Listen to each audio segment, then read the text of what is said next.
Picture this: broad daylight, a busy street in Mexico. A DEA agent, Enrique Kiki Camarena, is just steps away from his car when suddenly, men in suits surround him. In seconds, he's gone. No struggle, no chance to call for help. What happened next would shake the entire U.S. government, expose the darkest corners of the Mexican cartels, and unleash one of the most relentless manhunts in history. This isn't just the story of a drug lord. It's the story of how one man, Rafael Caro Quintero, the so-called Narco of Narcos, challenged the U.S., outsmarted the system, and became the most wanted fugitive for nearly 40 years. And it all started with a single kidnapping that the cartels thought they could get away with but couldn't. The night air in Sinaloa carried a stillness that seemed almost unnatural, broken only by the chirp of insects and the occasional cry of a rooster too eager for dawn. Hidden among the jagged mountains and dust-choked roads was a boy whose name would one day echo through courtrooms, newspaper headlines, and DEA reports.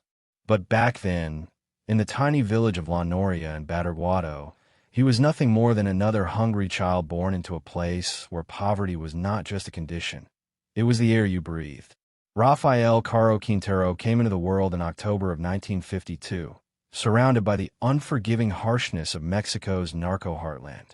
His childhood was marked not by opportunity, but by an endless struggle against the weight of being poor in a land where survival meant bending the rules, or breaking them entirely. His family owned little more than the land beneath their feet, and even that offered no mercy. The soil was rocky, the water scarce, and the crops small. Growing beans and corn could barely sustain a family, much less offer a future. For most boys in Badiraguato, dreams were nothing more than dust swept away by the hot wind. You worked the fields, you lived poor, and you died poor. That was the cycle. But even as a young teenager, Rafael stared out across those barren hills and refused to believe that fate had already been written for him. There was a stubborn fire behind his eyes, a restless anger at the unfairness of it all, and an ambition that could not be contained by the borders of his village. Life in Badiraguato was a paradox. It was remote and cut off, yet strangely connected to whispers of opportunity. Everyone in the village knew someone who had gone north or entered the business. The business was a euphemism that carried both fear and admiration. It meant moving into the trade of cultivating marijuana, a crop that, unlike beans or corn, promised real money if you knew how to move it into the right hands. It was illegal, yes. Dangerous, of course. But in Badiraguato, illegality was less of a crime and more of a tradition. When the land could not feed you, when the government ignored you, and when hunger gnawed at your ribs, the line between right and wrong blurred into survival.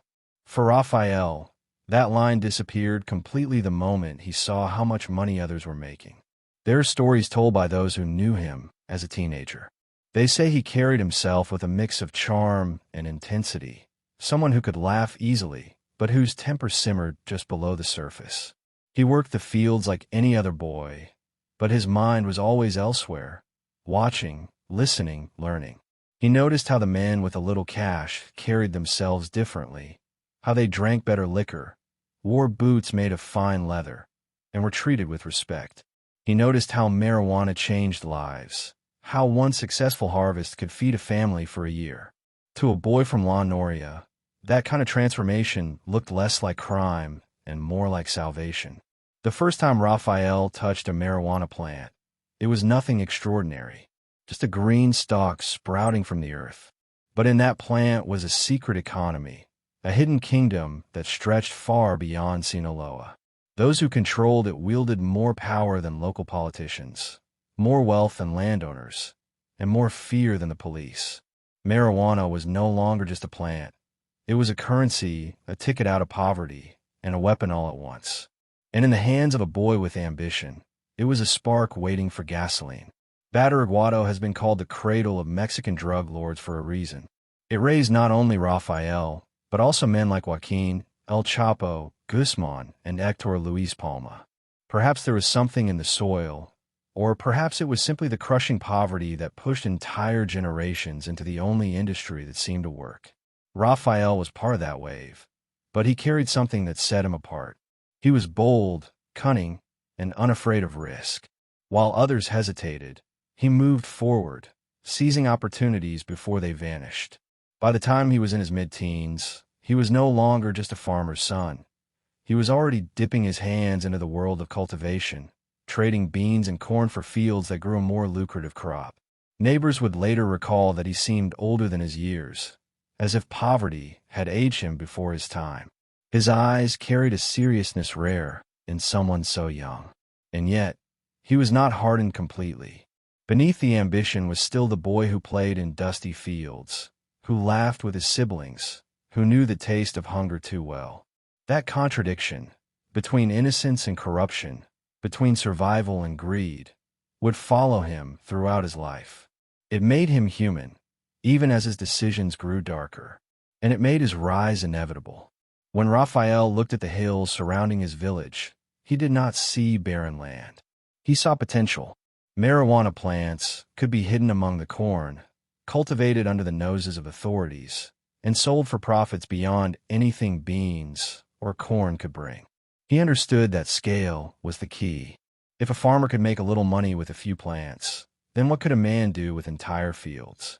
That thought was intoxicating, more addictive than the drug itself. It was the kind of thought that could transform a poor boy into something much more dangerous. The move into marijuana was not immediate or easy.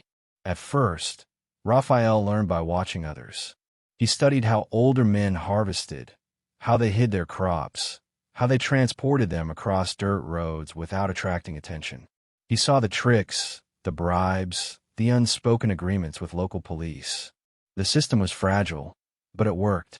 Corruption greased every wheel, ensuring that those who paid could operate without interference. It was a game, and Rafael wanted to learn every rule. He was a student, but his ambition made him a quick one. Soon he was planting his own small crops, testing his luck, and selling what he could. The profits, though small at first, were intoxicating. For the first time, money slipped into his hands not as coins but as folded bills. And once he had tasted it, there was no turning back. The village noticed. Whispers grew louder. This boy from La Noria was different, people said. He carried himself like someone destined for more. He was sharper, faster, bolder. There was an aura about him, a dangerous charisma that made people both admire and fear him. In the cantinas, men spoke his name with caution. They knew he was climbing, and in Guadalajara, those who climbed rarely stopped until they reached the very top, or fell to their deaths. As he grew older, Rafael's world expanded. The small crops were no longer enough. He began building connections beyond his village, reaching into Guadalajara, the city that would become the nerve center of his empire. But that was still years away. In these early days, the seeds of his ambition were only just sprouting. The boy who once looked at barren land with hunger in his eyes was now cultivating a future that promised wealth, power, and fear. And with every harvest, his confidence grew. Still, behind the growing legend was a simple truth. Rafael was driven by a hatred of poverty. He wanted more than just survival. He wanted to escape the fate of his father, who had lived and died as a poor farmer.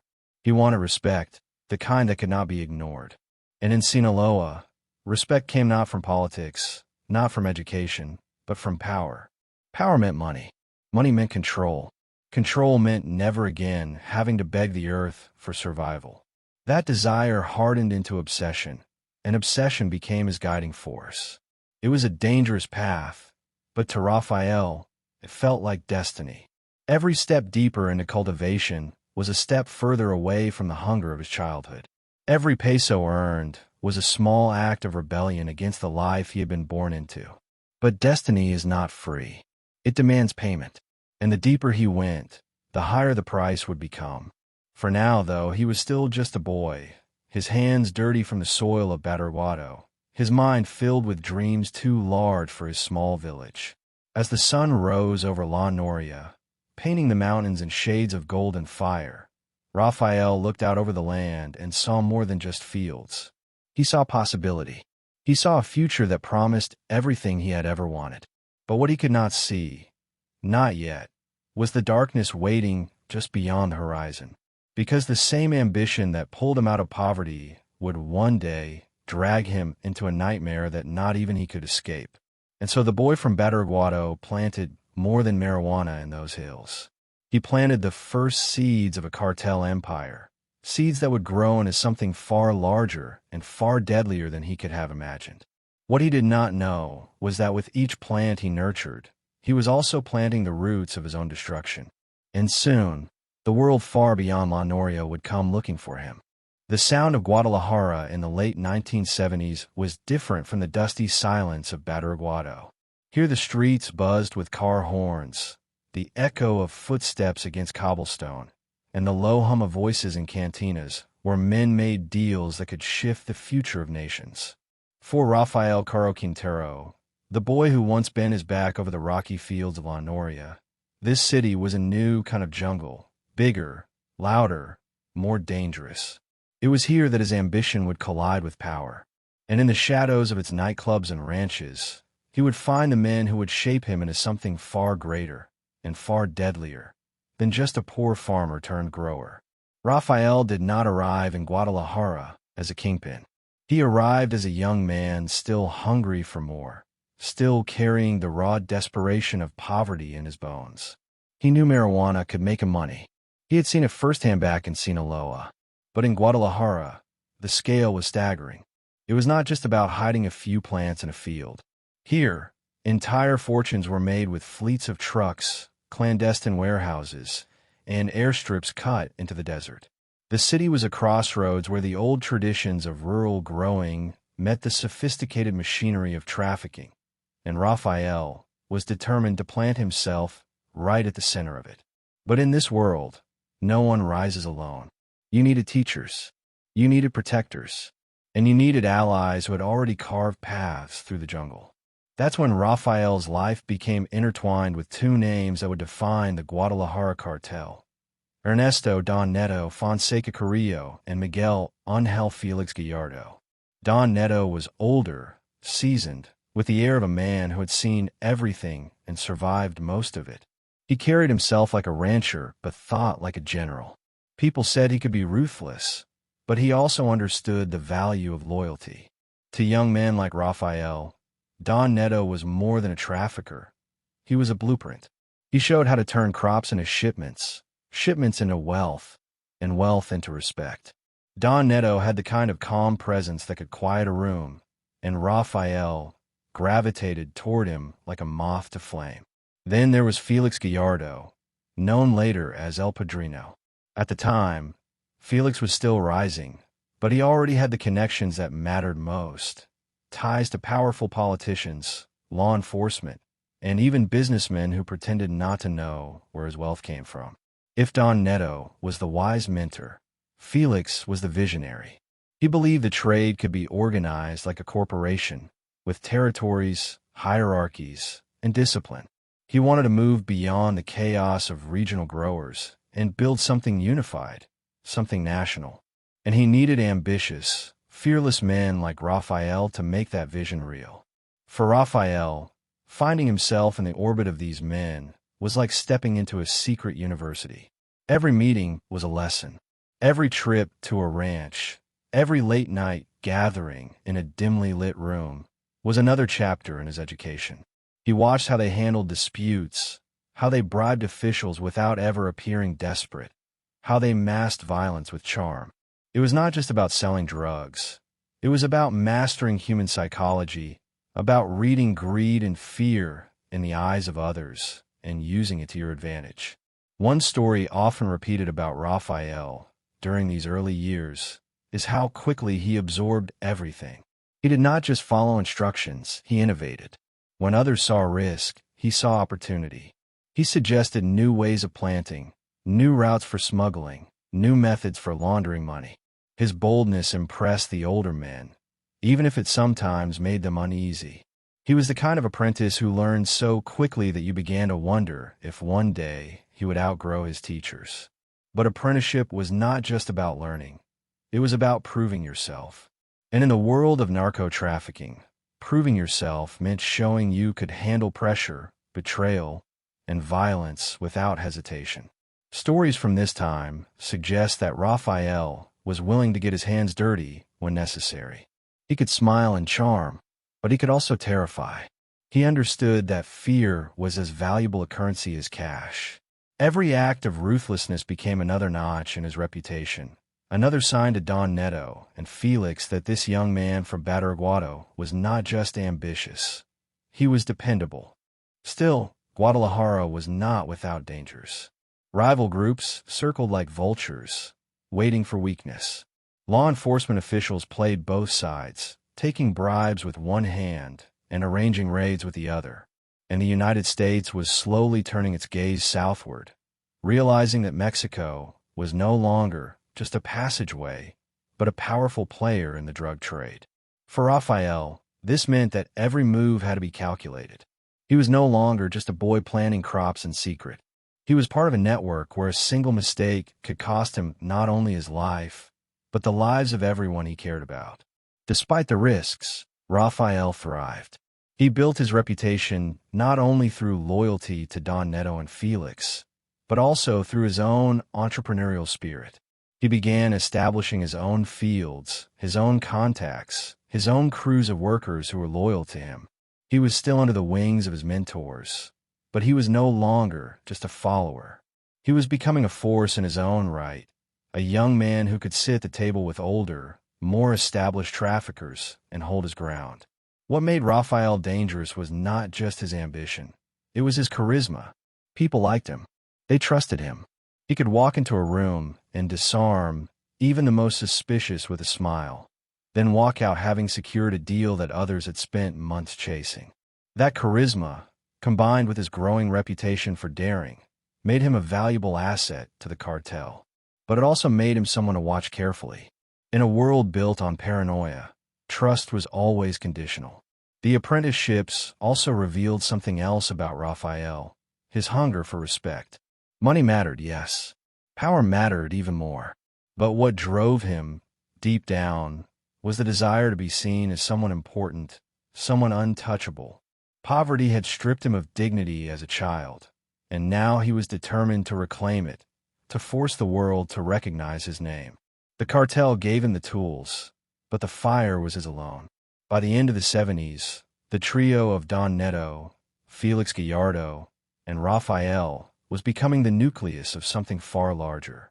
Together, they began to stitch together alliances that would birth the Guadalajara Cartel, the first true national drug trafficking organization in Mexico. Each man brought something to the table: Don Neto's experience, Felix's connections, and Rafael's daring. It was a recipe for both fortune and disaster, a storm gathering strength on the horizon. Looking back, it is almost impossible to separate apprenticeship from ambition in Rafael's story. Did he seek mentors because he wanted to learn, or because he knew they were stepping stones to greater power? Perhaps both. What is clear is that without Don Neto and Felix Gallardo, Rafael's rise would have been slower, maybe even impossible. But with them, his ascent was meteoric. The boy from Guadalajara had found his teachers, and together they were rewriting the rules of the Mexican drug trade. What Rafael could not know yet was that every lesson he learned, every risk he took, every connection he forged, was pushing him closer to a destiny that would make him infamous. Apprenticeship was supposed to be the beginning of wisdom. For Rafael, it was the beginning of an empire.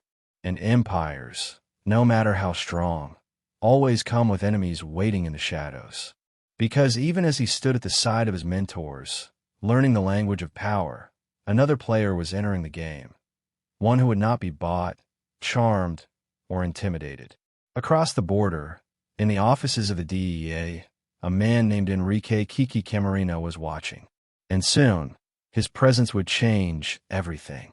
The streets of Guadalajara in the late 1970s shimmered under the sun, alive with movement and the promise of a city on the rise.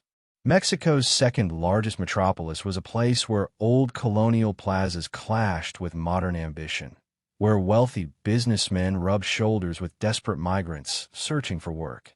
It was a city full of music, corruption, and secrets, an environment perfectly suited for men who knew how to bend reality to their will. For Rafael Caro Quintero, Ernesto Don Neto Fonseca, and Miguel Ángel Felix Gallardo, Guadalajara was not just a home. It was the foundation of an empire that would dominate Mexico's narcotics trade for nearly a decade. By the time Rafael had proven himself as a daring apprentice, Guadalajara was already brimming with opportunity. Sinaloa's mountains could produce marijuana in abundance, but Guadalajara offered something else: connections, money laundering, a central location, and the infrastructure of a booming city. From its highways, shipments could move north to the U.S. border. From its ranches, airstrips could launch planes heavy with product toward hidden runways in Baja California and Sonora. And in its cantinas, politicians and traffickers could sit together, drink the same tequila, and pretend they were talking about cattle or land instead of bribes and protection. The timing was perfect. In the mid-70s, the Mexican government had launched Operación Condor, a massive military campaign designed to eradicate marijuana fields in the rugged mountains of Sinaloa. Helicopters buzzed overhead, troops stormed villages, and farmers who had relied on illicit crops suddenly found themselves crushed under the weight of state power. The message was clear: the North was too hot. Anyone who wanted to survive in the business had to adapt. And Guadalajara was where the survivors came to regroup. Felix Gallardo understood this better than anyone.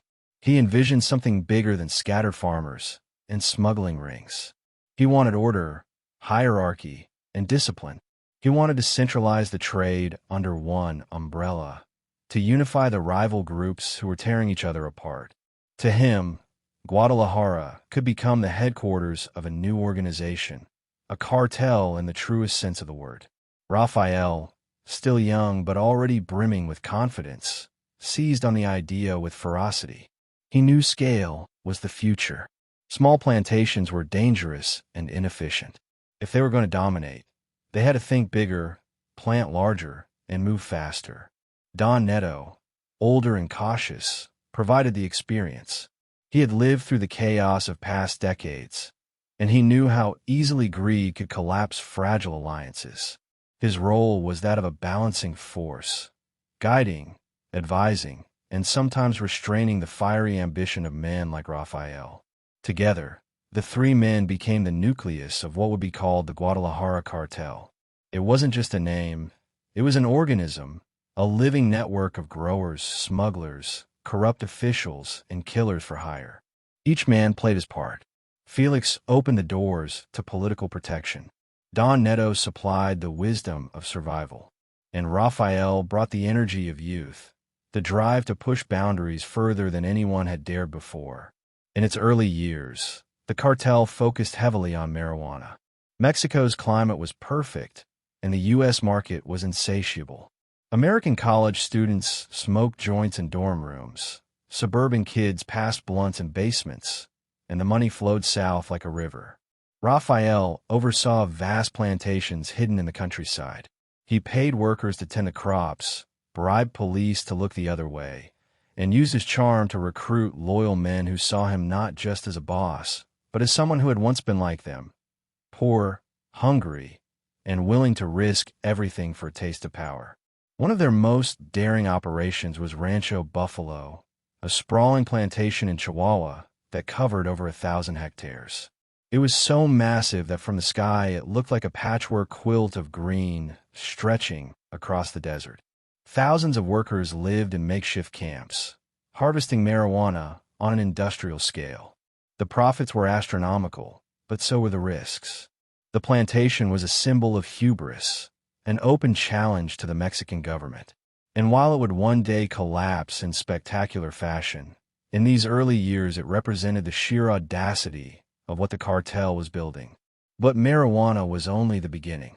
By aligning with Colombian cartels, the Guadalajara organization began moving cocaine through Mexico, transforming itself into a middleman that could funnel South American product into the United States. This changed everything. Cocaine profits dwarfed marijuana. A single shipment could generate millions, and demand seemed limitless. Rafael, still in his 20s, found himself sitting at the table with Colombians who controlled fortunes beyond imagination. He was no longer just a boy from Guadalajara. He was now part of an international pipeline that stretched from the jungles of Colombia to the streets of Los Angeles, Chicago, and New York. With profits came influence. Politicians were bribed to protect shipments. Police chiefs were paid to ignore airstrips. Judges turned a blind eye in exchange for envelopes of cash. In Guadalajara, the cartel's reach spread into nightclubs, banks, and even charity events. Traffickers wore fine suits, hosted lavish parties, and mingled with the city's elite.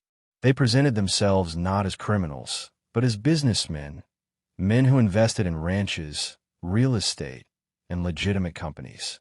The lines blurred, and in that blur, they found safety. Rafael thrived in this environment. His charm was magnetic. He could walk into a party full of politicians and businessmen and fit right in, even though everyone knew what he truly was. He built a reputation not only as a daring trafficker, but as someone generous to his community. He donated money to local projects, paid for schools, and provided jobs for hundreds of poor workers on his plantations. To many in Sinaloa and Jalisco, he wasn't a criminal. He was a benefactor, a Robin Hood figure who gave back, even as he built his empire. But behind the charisma was a steel edge. Rafael understood that generosity could win loyalty, but fear secured obedience. Those who crossed him rarely lived to tell the story. Violence was never random. It was calculated, a message written in blood to anyone who thought betrayal was an option. And with every body that disappeared, his legend grew darker. The Guadalajara Cartel became a machine, and like any machine, it needed oil to keep running. That oil was corruption. Bribes flowed like water, reaching every level of government. Entire police units became extensions of the cartel, working not for the law but for the highest bidder. The arrangement was simple: protection in exchange for money. It worked, until it didn't. By the early 80s, U.S. law enforcement was watching closely. The sheer size of shipments, the boldness of operations, and the whispers of corruption alarmed the DEA. And in Guadalajara, a young agent named Enrique Kiki Camarena began to piece together just how massive the cartel had become. He was methodical, patient, and relentless. Where others saw shadows, he saw patterns. And those patterns led him straight to the doors of men like Rafael. But for now, Rafael remained untouchable. He was rich, powerful, and protected. The boy who once stared hungrily at barren hills was now surrounded by luxury. Fine suits, expensive watches, cars that gleamed under the Guadalajara sun. He had everything he once dreamed of, and more. Yet ambition is a dangerous hunger. It never stops growing. And for Rafael, the empire he was helping to build was not enough. He wanted more land, more influence, more fear in the eyes of those who spoke his name. Still, there was a fragility hidden beneath the surface. Empires built on corruption are like houses built on sand. They look solid, but the ground beneath is always shifting. Every bribe created new enemies. Every deal risked betrayal. And every success drew more attention from the one enemy the cartel could not control: the United States. The Guadalajara Cartel was now the beating heart of Mexico's drug trade, pulsing with wealth, power, and danger. It had transformed Rafael from a farmer's son into one of the most powerful traffickers of his generation. But every empire creates shadows, and in those shadows, enemies gather. For Rafael, the shadows were beginning to take shape in the form of a relentless DEA agent whose investigation would soon turn his empire into a battlefield. The seeds of ambition had grown into a towering tree. But trees that grow too tall are always the first to be struck by lightning. And lightning was coming. The desert sun bleached the soil into shades of pale orange and bone white. And yet, out of that scorched earth rose fields of green that stretched farther than the eye could follow. In the dry plains of northern Mexico, a miracle seemed to grow. Rows upon rows of marijuana plants stood tall, swaying slightly in the hot wind, guarded by armed men and watched over with the kind of precision usually reserved for military operations. This was not farming anymore. This was industry. And at the center of it all was a man still in his 20s, Rafael Caro Quintero, who had turned poverty into empire, soil into gold, and outlaw ambition into a business that could rival the revenues of entire corporations. The story of the marijuana empire is not just about plants in the ground. It is about scale. It is about how Rafael and the Guadalajara Cartel changed the rules of the game, moving from scattered, hidden crops to industrial-sized plantations that redefined what drug trafficking looked like in Mexico. And it all began with a realization that the hunger of the U.S. market was endless, and whoever could satisfy it without fear would not just be rich. They would be untouchable. Marijuana had always been part of Mexico's underground economy. Small farmers grew it in secret, hiding their crops between rows of beans or corn, bribing local police to look away. But Rafael thought bigger. To him, these scattered patches were wasted potential. Why scrape together a few plants when you could blanket an entire valley? Why risk a single harvest when you could build a system that produced season after season, like clockwork? He understood scale instinctively, and with the support of men like Don Neto Fonseca and Felix Gallardo, he had the money, manpower, and protection to make it happen.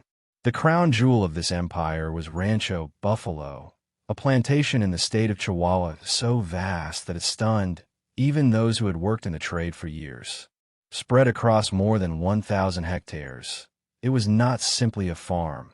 It was a city of crime. Thousands of campesinos were recruited, some by choice, others by desperation, to live and work on the fields. They built makeshift camps, worked long days under the burning sun, and harvested marijuana with the same discipline as soldiers. Armed guards patrolled the perimeter, ensuring that no outsider could enter without permission. From the air, it looked like an emerald ocean in the middle of a desert, a defiant symbol of how far the cartel was willing to push its audacity. At the heart of Rancho Buffalo was organization. It was not chaos. It was structure. Workers were divided into crews, each responsible for a section of the fields. Supervisors ensured quotas were met, and foremen reported back to men loyal directly to Rafael. The plants were watered, fertilized, and harvested with precision. Once collected, the product was dried, packaged, and prepared for shipment north. It was an assembly line of narcotics, a factory hidden under open sky, and the profits were staggering. One harvest alone could generate billions of pesos, money that flowed back into the cartel's network, buying ranches, nightclubs, protection, and silence. The sheer size of Rancho Buffalo carried a message. It was a statement to the Mexican government, to rival traffickers, and to the United States. The cartel was not afraid.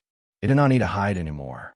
Its wealth and power were so entrenched that even a plantation visible from the air could flourish without interference.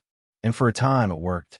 Politicians and police chiefs were paid off, soldiers were bribed, and the fields grew taller with each passing season. But this empire was not built on marijuana alone. Across Mexico, smaller plantations thrived under Rafael's oversight. Farmers who had once grown corn now planted cannabis, their modest lives transformed by the promise of cartel money. Rafael positioned himself as both benefactor and boss. He paid well, provided protection, and ensured that entire communities could survive by working for him. To some, he was a savior, a man who brought wealth where the government had only brought neglect. But there was no mistaking the cost. Those who betrayed him, those who stole from him, or those who failed him faced swift and merciless punishment. The marijuana empire fed families, but it also created fear. The logistics of moving such massive quantities of product required innovation. Trucks concealed with false compartments rumbled north along highways. Airplanes loaded with bundles flew low across desert skies, slipping past radar with the help of corrupt officials who ensured flight paths remained clear. Safe houses in Guadalajara and other cities acted as storage depots, where the product was repackaged and redirected toward the border. Every stage of the journey was oiled by bribes, every checkpoint manned by someone who had already been paid. It was not just a smuggling operation. It was a parallel system of power that rivaled the Mexican state itself. Rafael, still young, reveled in his role as the architect of this empire. He dressed sharp, drove expensive cars, and lived in houses that radiated wealth. His charisma only added to the legend. Workers admired him. Associates respected him. Rivals feared him. In his presence, people felt the pull of a man who had built himself from nothing and was now living proof that ambition could bend reality. He was not simply a trafficker.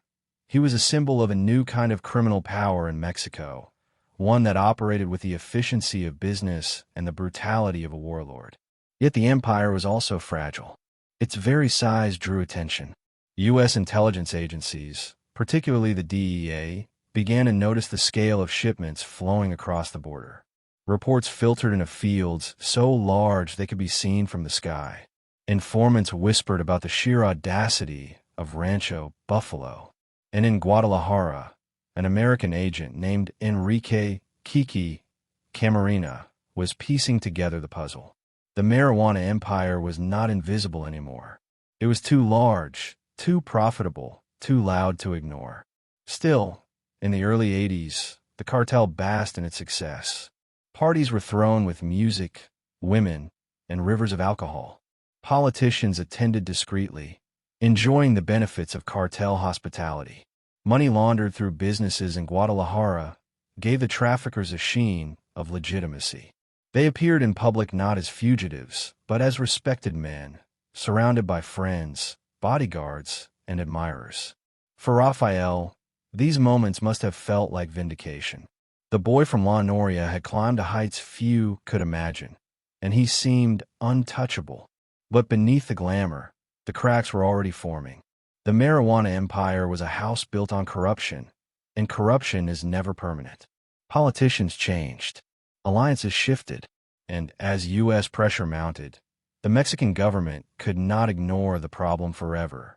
The same plantation that symbolized power, Rancho Buffalo, would soon become the cartel's greatest vulnerability.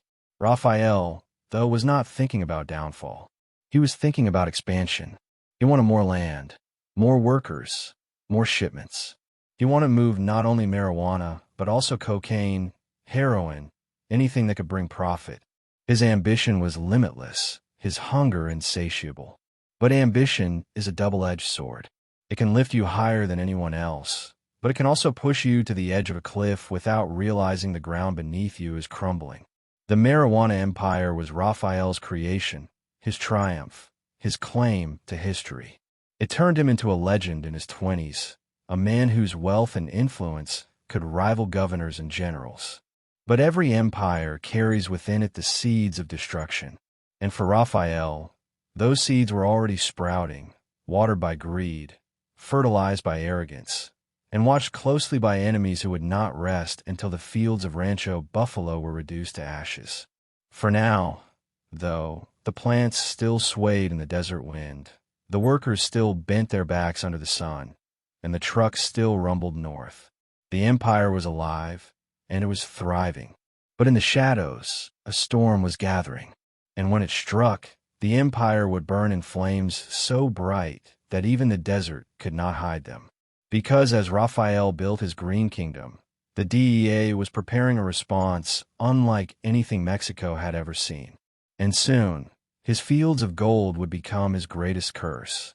The desert night was quiet, but it carried a strange kind of tension, as if the earth itself knew that something colossal was about to unravel. In the Chihuahua wilderness, there lay a secret so large it could not stay buried forever. A secret that glimmered in the moonlight, stretching for miles, row after row, field after endless field. It was not a city, not a military base, but a plantation, a kingdom of green carved into the barren desert floor. This was Rancho Buffalo, the beating heart of Rafael Caro Quintero's empire, and in 1984 it stood as the boldest expression of cartel power Mexico had ever seen. From the air, it looked unreal, a vast patchwork of green in the middle of a wasteland, like a mirage conjured out of dust and ambition. spread across more than 1,000 hectares. It was the largest marijuana plantation the world had ever known. Workers said the fields were so massive that you could start walking at dawn and not reach the edge by nightfall. It was industry disguised as agriculture, a drug empire masquerading as farmland. At its peak, Rancho Buffalo employed thousands, men, women, and even teenagers, all laboring under the brutal sun. For them, it was survival. For Rafael, it was destiny. Building Rancho Buffalo had been an act of audacity bordering on madness. Every rule of the game said to stay hidden, to keep crops small, to blend into the landscape. But Rafael believed in scale. He believed that if he could build something so vast, so profitable, it would buy him not just wealth but protection. With billions in potential profit flowing north, who in the Mexican government would dare to shut him down?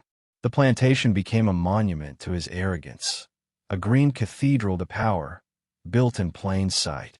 The operation ran with military precision. Thousands of campesinos worked in shifts, cutting, drying, and packaging the plants. Foremen barked orders, guards patrolled with rifles, and supervisors kept meticulous track of production. Water was piped in, fertilizers were brought by truck, and harvests were timed like clockwork. At night, the camps buzzed with tired voices, the clatter of pots, and the glow of campfires where workers gathered to eat beans and tortillas. They were paid in cash, more than they could ever hope to earn farming corn or beans. For many, it was a miracle, even if they knew the miracle came at a terrible cost. The profits were staggering.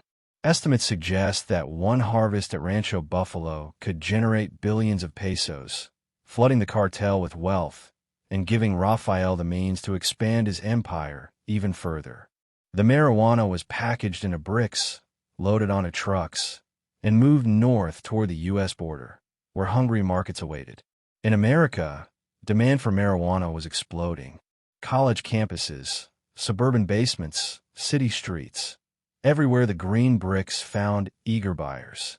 And each brick carried with it a piece of Rancho Buffalo, a fragment of Rafael's audacious dream.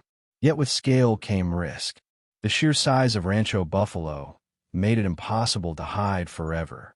American satellites picked up images of vast green fields where no legitimate crops should exist. DEA reports began circulating, whispering about a plantation so large it defied logic. Informants spoke of thousands of workers, of soldiers turning a blind eye, of politicians on the cartel's payroll. Rancho Buffalo had become more than a farm. It was a legend, and legends attract attention. Rafael, however, seemed unfazed. In Guadalajara, he lived like a prince, driving luxury cars, throwing lavish parties, charming politicians and businessmen alike. He was young, handsome, magnetic, and he believed himself untouchable. The bribes were paid. The officials were on his side. The plantation ran smoothly. What could possibly go wrong? To him, Rancho Buffalo was proof that he had conquered poverty, conquered the desert, and even conquered the rules of the game.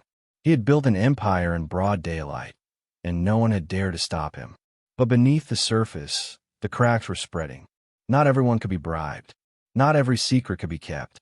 In the corridors of Washington and Mexico City, whispers turned to concern, concern turned to alarm, and alarm turned into action.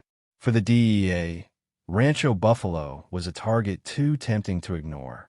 It was the Achilles heel of the Guadalajara Cartel, a single place where the empire's arrogance could be exposed, and they knew that destroying it would send a message louder than any arrest ever could. The raid came in November 1984. Mexican soldiers, acting under immense pressure from the United States, descended on Rancho Buffalo in a sweeping operation. Helicopters roared overhead, trucks rumbled into the camps, and soldiers with rifles stormed the fields. Workers fled in panic, some scattering into the desert, others rounded up and arrested. The soldiers moved methodically, cutting down plants, piling them high, and setting them ablaze. The smoke rose in thick, acrid columns, visible for miles, a funeral pyre for the largest marijuana farm on earth. The destruction was staggering. Estimates suggest that more than 10,000 tons of marijuana were seized and destroyed, worth billions of dollars on the streets of the United States. The DEA celebrated it as one of the greatest victories in the drug war, a crippling blow to the Guadalajara Cartel. For Rafael, it was a disaster, a hole ripped straight through the heart of his empire. The plantation that had once symbolized his genius now stood as a monument to his arrogance. But the raid did not just burn plants. It burned illusions. For the first time, Rafael realized that he was not untouchable. The government, under pressure, had dared to challenge him. The United States had flexed its muscle and forced Mexico to act. The message was clear. No matter how powerful the cartel became, it was not beyond reach. Rancho Buffalo had been his masterpiece, but it had also been his downfall. The fallout was immediate. Anger swept through the cartel. Billions in profit had gone up in smoke. Bribes that had once guaranteed protection suddenly seemed worthless. Rafael seethed with rage, convinced that someone had betrayed him, that informants had tipped off the authorities. Suspicion tore through his organization.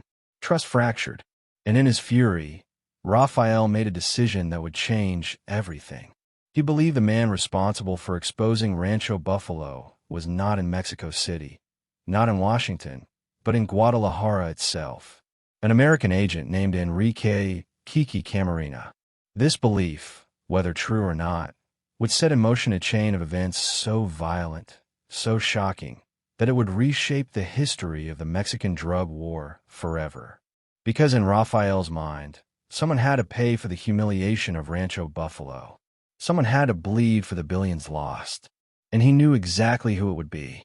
For now, though, the desert still smoldered. The once vibrant fields lay in ashes, the workers scattered, the camps deserted. The empire had been wounded, but it was not dead. The cartel still had its networks, its power, its ambition. But the world had seen its weakness, and the DEA had found its opening. The destruction of Rancho Buffalo was more than a raid. It was the first crack in the foundation of an empire. And through that crack, the storm was about to pour in. Because when Rafael decided that Agent Camarena had to be silenced, he was stepping onto a path that would lead not to glory, but to his own ruin. The streets of Guadalajara pulsed with life in the early 1980s. Mariachi bands filled the plazas with booming trumpets and violins. Cantinas overflowed with laughter and smoke, and neon signs flickered above crowded sidewalks. But beneath that lively facade, another rhythm beat in secret, one of bribes, betrayals, and shipments of drugs flowing north like an invisible river. To most, it was just a city chasing prosperity. To one man, it was a battlefield disguised as paradise. His name was Enrique Kiki Camarena, and he had no idea that his determination to expose the Guadalajara Cartel would place him in the crosshairs of one of Mexico's most dangerous men, Rafael Caro Quintero. Kiki was not a soldier of fortune, not a man hungry for wealth or power. He was a husband, a father, and a quiet professional. Born in Mexicali, he knew Mexico intimately. He understood its culture, its warmth, its contradictions. His family had crossed into the United States when he was young, and, after serving in the Marines, he joined the DEA. He carried himself with discipline, but also with a kind of humanity that made him stand out. He was not the kind of agent who barked orders from behind a desk. He walked the streets. He spoke with people. He listened. And in Guadalajara, listening was everything. When the DEA assigned him there in 1981, it was a pivotal moment. Guadalajara was no longer just a city. It was the beating heart of the Mexican drug trade. Marijuana flowed through its veins, cocaine shipments moved through its arteries, and the money pumped endlessly, feeding politicians, police, and businessmen alike. It was a fortress built on corruption, and most agents would have felt paralyzed, overwhelmed by the sheer scale of it. But not Kiki. He believed that no fortress was impenetrable.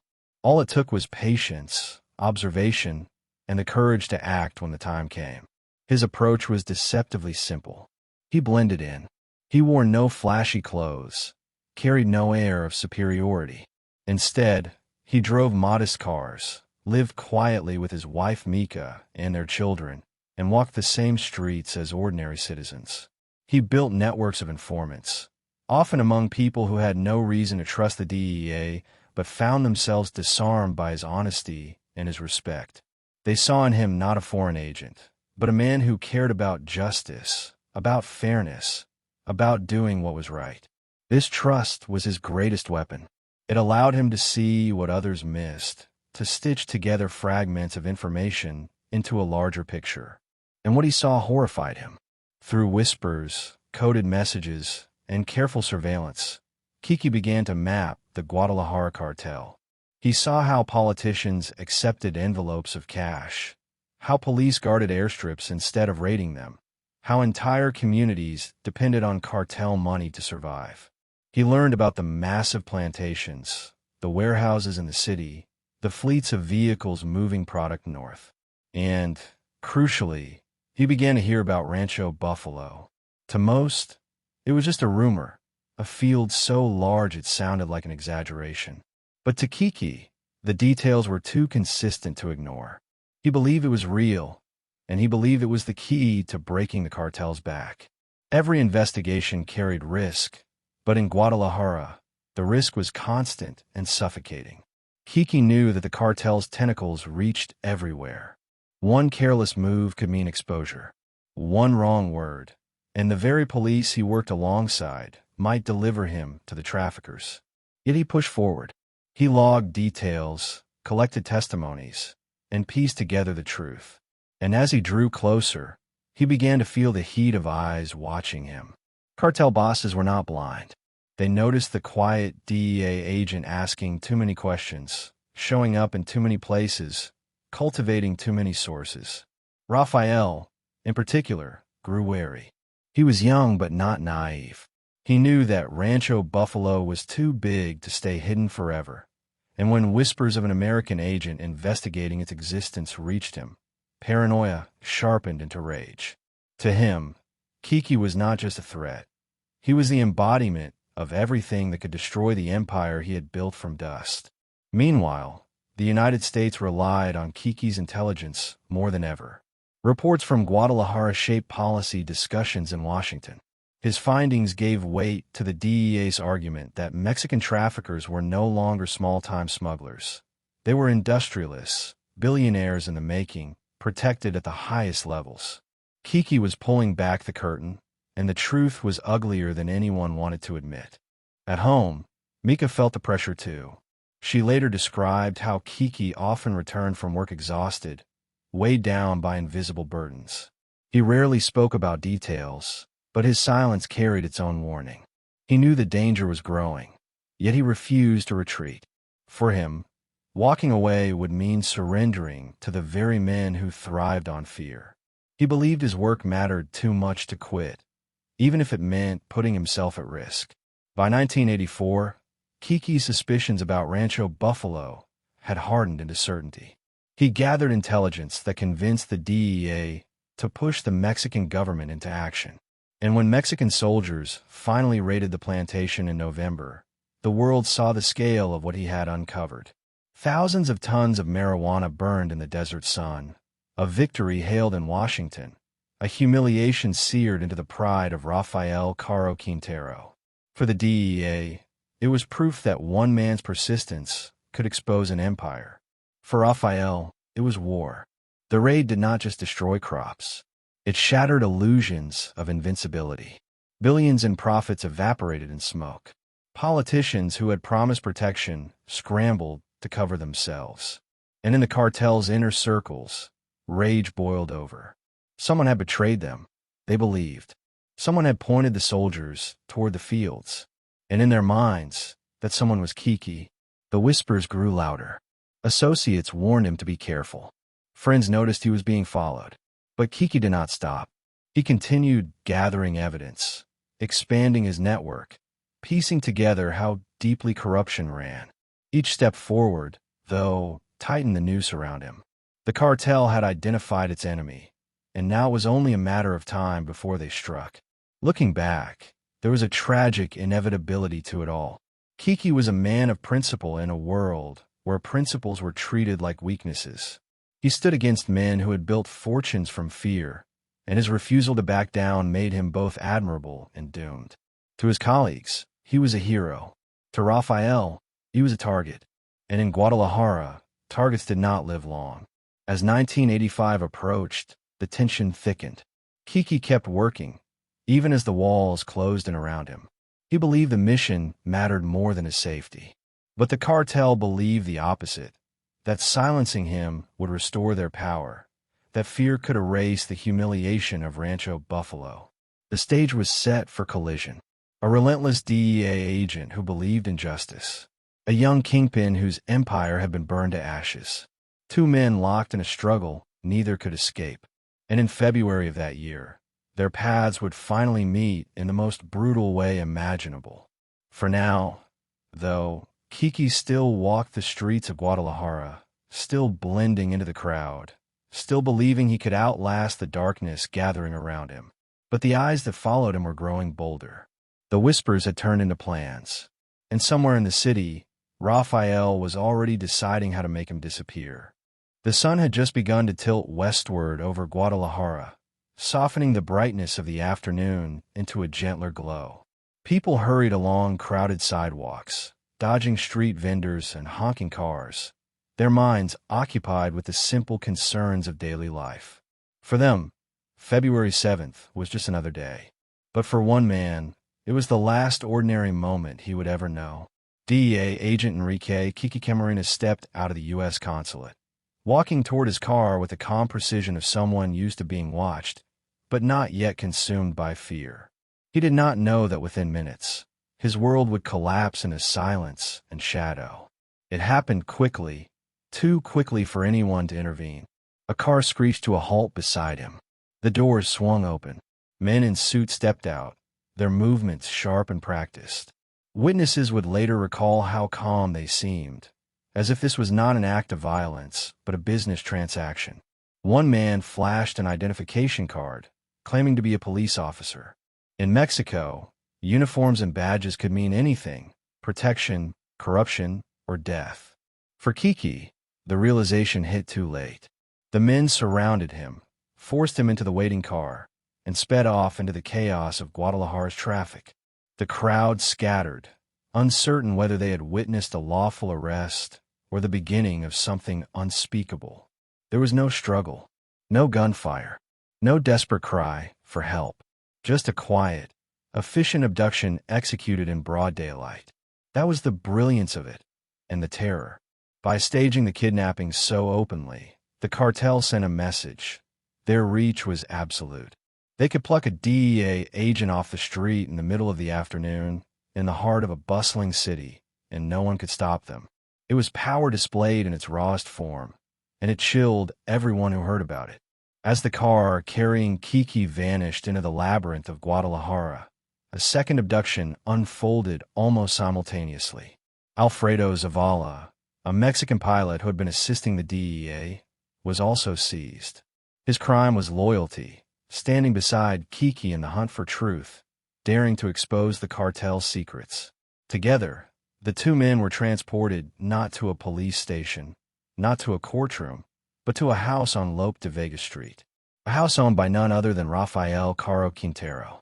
Inside that house, the walls seemed to lean inward, suffocating with secrecy. Curtains drawn, doors locked, telephones disconnected. The ordinary suburban facade concealed a chamber of horror. For Kiki, the nightmare had only just begun.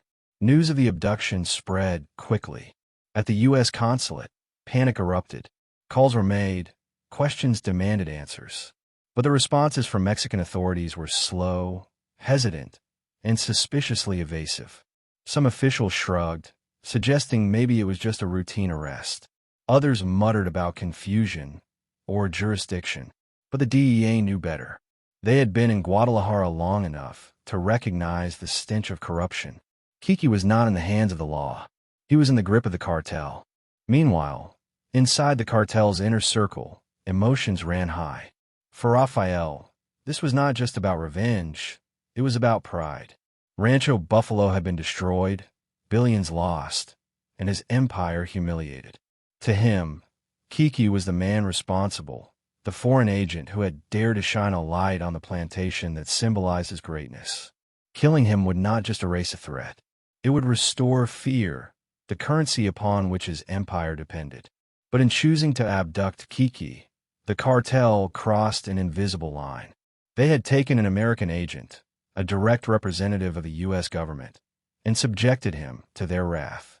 The consequences would be catastrophic, though in that moment, blinded by rage and arrogance, Rafael and his allies could not see it. They believed their power was untouchable, their connections unbreakable, their wealth infinite. They believed they could commit this act in broad daylight and walk away unscathed. For Kiki, the hours after his abduction blurred into a haze of confusion, pain, and despair.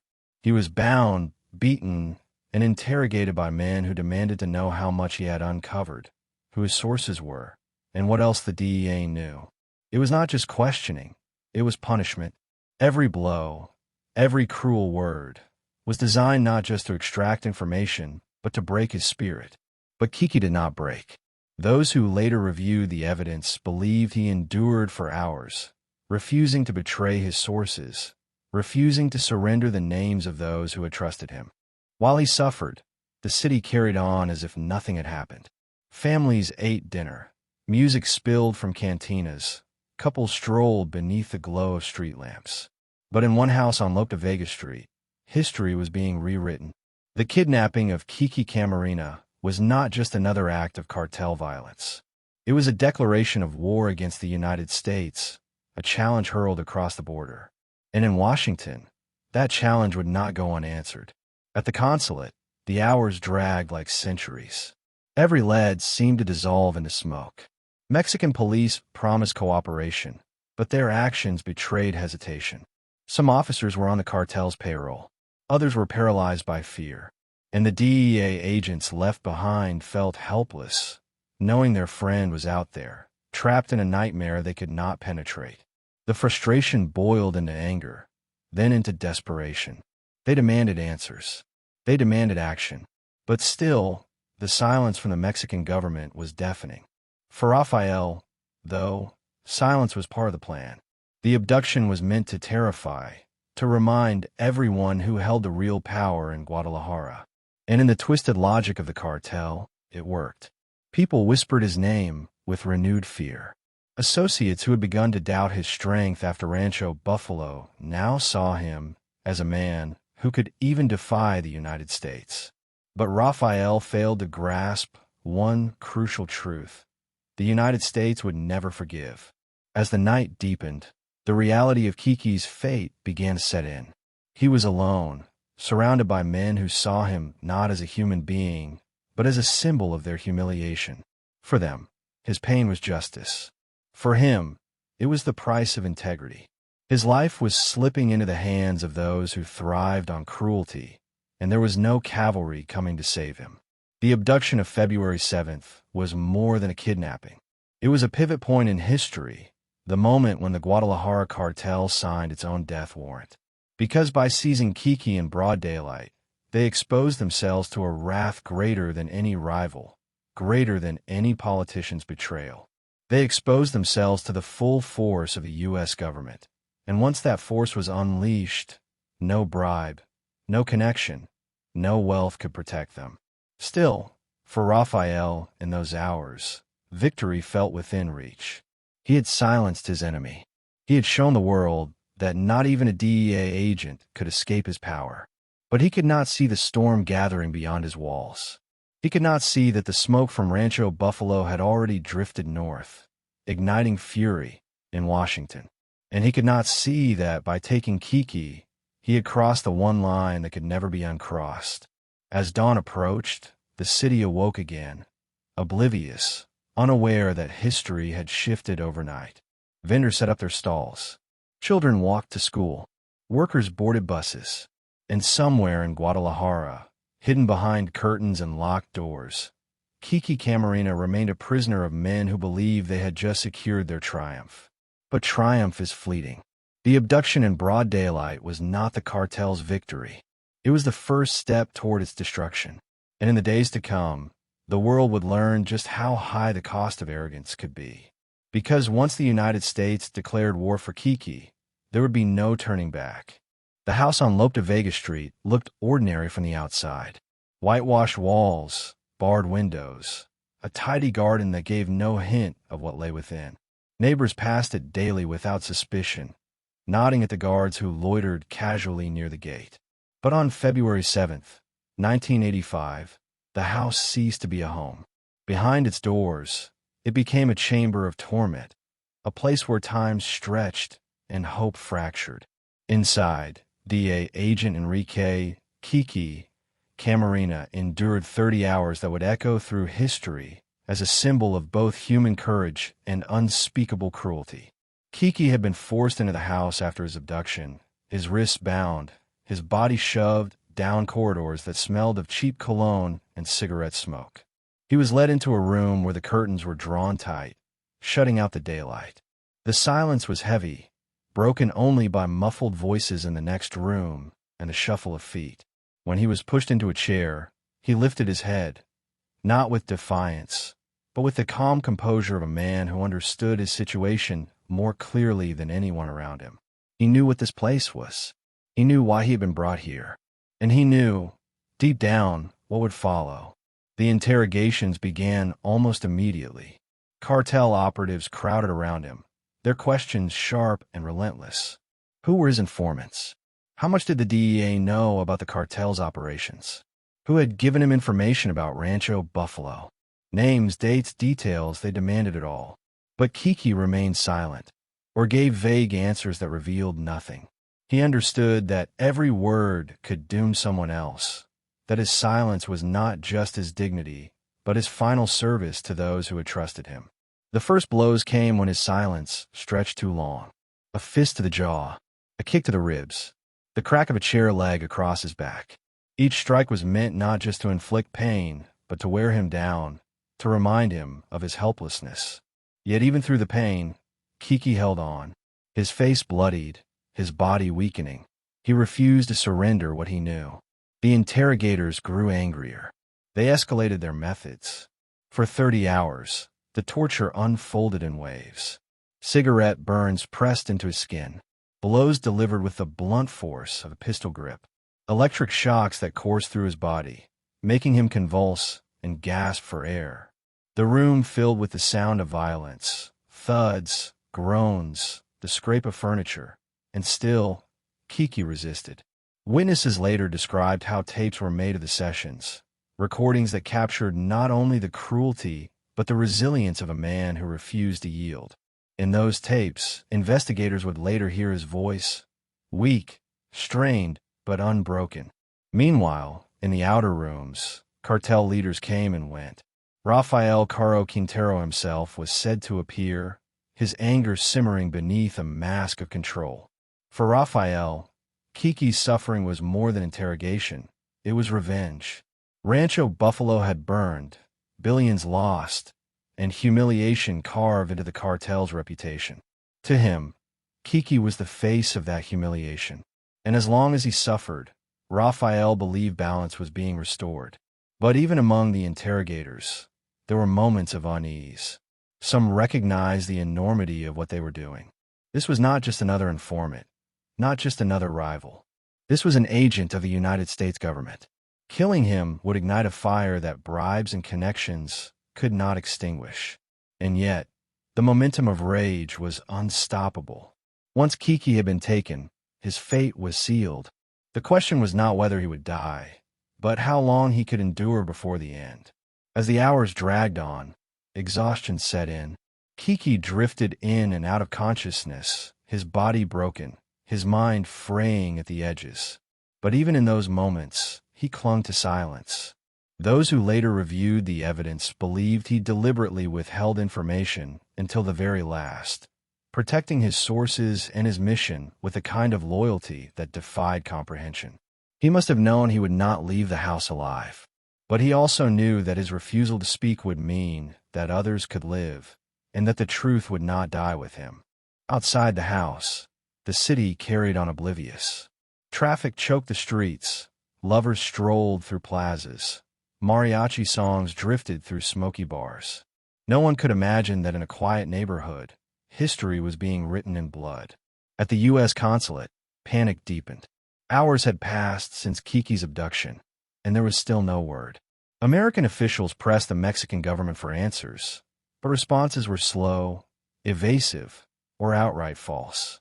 Every moment of delay was another moment of agony inside Lope de Vega. By the second day, the end was near. Kiki's strength was nearly gone. The interrogators, frustrated and weary, delivered their final blows. His body could endure no more. The last hours were a blur of pain and fading consciousness until, finally, silence overtook him. His 30 hours of resistance ended not with words, but with the collapse of a body that had endured more than anyone should. His death was not quiet, though. It sent a shockwave across borders, across governments, across the very structure of the drug war. For the United States, Kiki's torture and murder was an outrage unlike any other, an attack not just on an agent, but on the nation he represented. For Mexico, it was an embarrassment, a brutal revelation of the corruption that had allowed such a crime to occur unchecked. And for the cartel, it was both a short-term victory and a long-term disaster. They had silenced the man they blamed, but in doing so, they had signed their own death warrants. The house on Lope de Vega would never be the same. Its walls absorbed the screams, its floors bore the stains, its air carried the memory of those 30 hours. Neighbors would later whisper about it with dread, pointing out the windows behind which history had taken its darkest turn. And investigators, combing through the evidence, would piece together the horror in excruciating detail, ensuring that the world would never forget what had happened there. Kiki's body, along with that of pilot Alfredo Zavala, would be discovered weeks later, buried shallow in a field in Michoacan. Their discovery ignited fury, grief, and an unrelenting determination within the DEA. The agents who had once admired Kiki's quiet professionalism now swore vengeance. They launched Operation Leyenda, the largest homicide investigation in DEA history, a relentless pursuit that would reach into every corner of Mexico, pulling traffickers, officials, and collaborators into the light. But in that moment, in February 1985, the tragedy was still raw. A man who had come to Guadalajara with hope, with integrity, with the belief that one person could make a difference, had been crushed under the weight of a cartel's arrogance. His 30 hours at Lope de Vega revealed not just the cruelty of his captors, but the strength of his character. He had faced unimaginable torment and chosen silence over betrayal.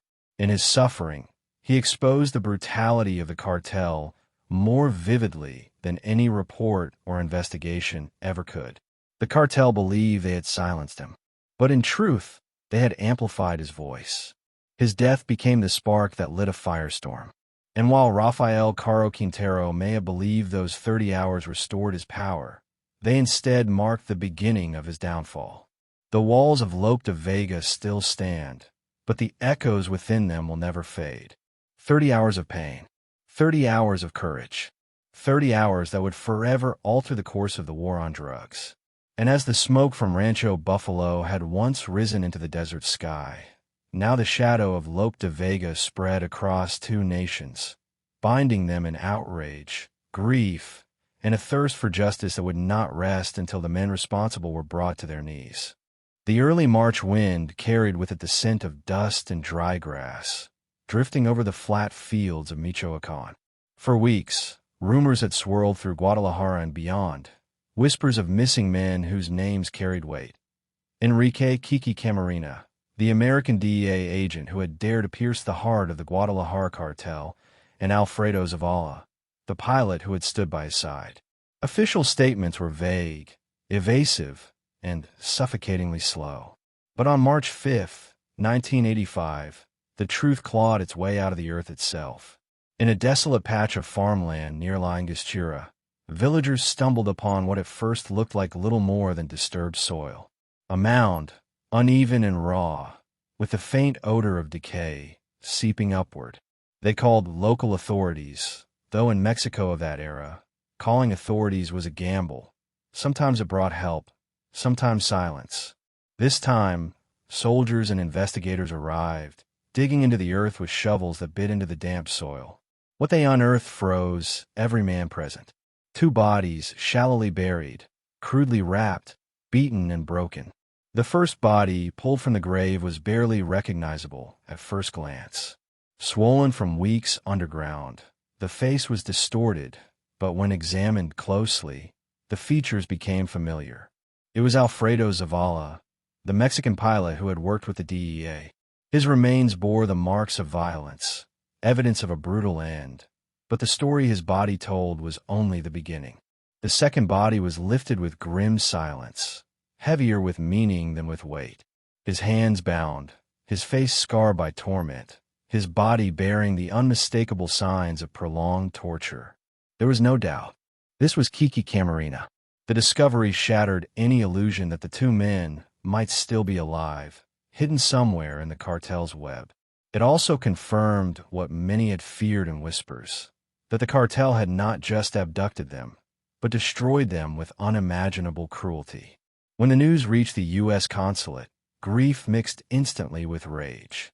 The American government had lost one of its own, not in battle abroad, not in some distant jungle, but in the streets of an allied nation, under the watch of a government that claimed partnership in the war on drugs. Autopsies revealed the horror in detail. Kiki had endured 30 hours of torture before death finally claimed him. His ribs were broken, his skull fractured, his body covered in burns and bruises. The cause of death was blunt force trauma to the head, but the story was written all over his body. He had resisted, endured, and refused to yield until the end. Zavala, too, had been tortured before being killed. Their deaths were not simple executions. They were spectacles of cruelty, intended to punish and intimidate. Yet instead of intimidating, they ignited fury. In Mexico, the discovery was a moment of shame. Ordinary citizens, long accustomed to whispers of corruption, now faced the undeniable truth. Their government had allowed foreign agents to be kidnapped and murdered on their soil. Newspapers carried the story with a mix of horror and outrage, while politicians scrambled to distance themselves from the scandal. For the first time, the cartel's arrogance was laid bare, not in rumors, but in shallow graves. The illusion of control, of untouchable power, began to fracture. For the United States, the bodies in Michoacan were a call to arms. No longer could officials in Washington treat Mexican trafficking as a distant issue. The cartel had murdered a U.S. federal agent, and in doing so, they had declared war on the United States. President Reagan demanded justice. The DEA, devastated by the loss of one of their own, launched the most extensive homicide investigation in their history, Operation Leyenda. Kiki's colleagues swore vengeance, and their grief sharpened into resolve. The cartel had believed they silenced him, but in death, his voice was louder than ever. The scene of the graves became a symbol. Reporters photographed soldiers carrying the bodies, investigators bending over the disturbed soil, the stark contrast between the ordinary farmland and the extraordinary crime it concealed. Images splashed across newspapers around the world. To many Americans, the name Kiki Camarena was suddenly everywhere, etched into headlines, shouted in congressional hearings, whispered in communities shocked by the brutality of the cartel. He was no longer just a DEA agent. He was a martyr, the face of a cause that now demanded blood and retribution. The funeral was somber, a sea of uniforms and tears. In California, Kiki's wife Mika and their children watched as his casket was lowered into the ground, draped with the American flag. Speeches praised his courage, his sacrifice, his refusal to yield even when faced with death. His story spread beyond law enforcement circles, capturing the hearts of ordinary citizens who saw in him the embodiment of duty and honor. Candlelight vigils erupted, marches were held, and schools named programs after him. His death became not just a tragedy, but a movement. But while America grieved, the cartel braced for impact. Inside their ranks, paranoia surged. Who would the Americans blame? Who would Mexico sacrifice to appease them? Rafael Caro Quintero, once so confident, now felt the walls closing in. He had allowed his rage to dictate his actions, and now those actions had consequences too great to control. Don Neto Fonseca and Miguel Ángel Felix Gallardo, his partners, sensed the storm as well. The unity that had once bound them began to strain under fear and mistrust. The shallow graves in Michoacán marked more than the end of two men's lives. They marked the beginning of the end for the Guadalajara Cartel.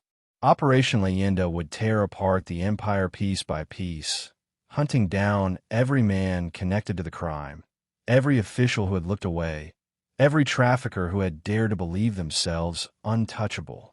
Kiki's blood became the fuel for an investigation that would span years, cross borders, and forever alter the balance of power in Mexico's underworld. In those early days after the discovery, however, the grief was still raw. DEA agents described sleepless nights, haunted by the thought of their colleagues suffering alone. Mexican citizens described a mixture of fear and shame, wondering how their government had allowed such a crime to unfold.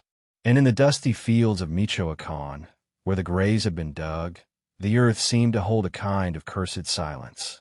Farmers avoided the site, as if the soil itself carried the weight of what it had once concealed.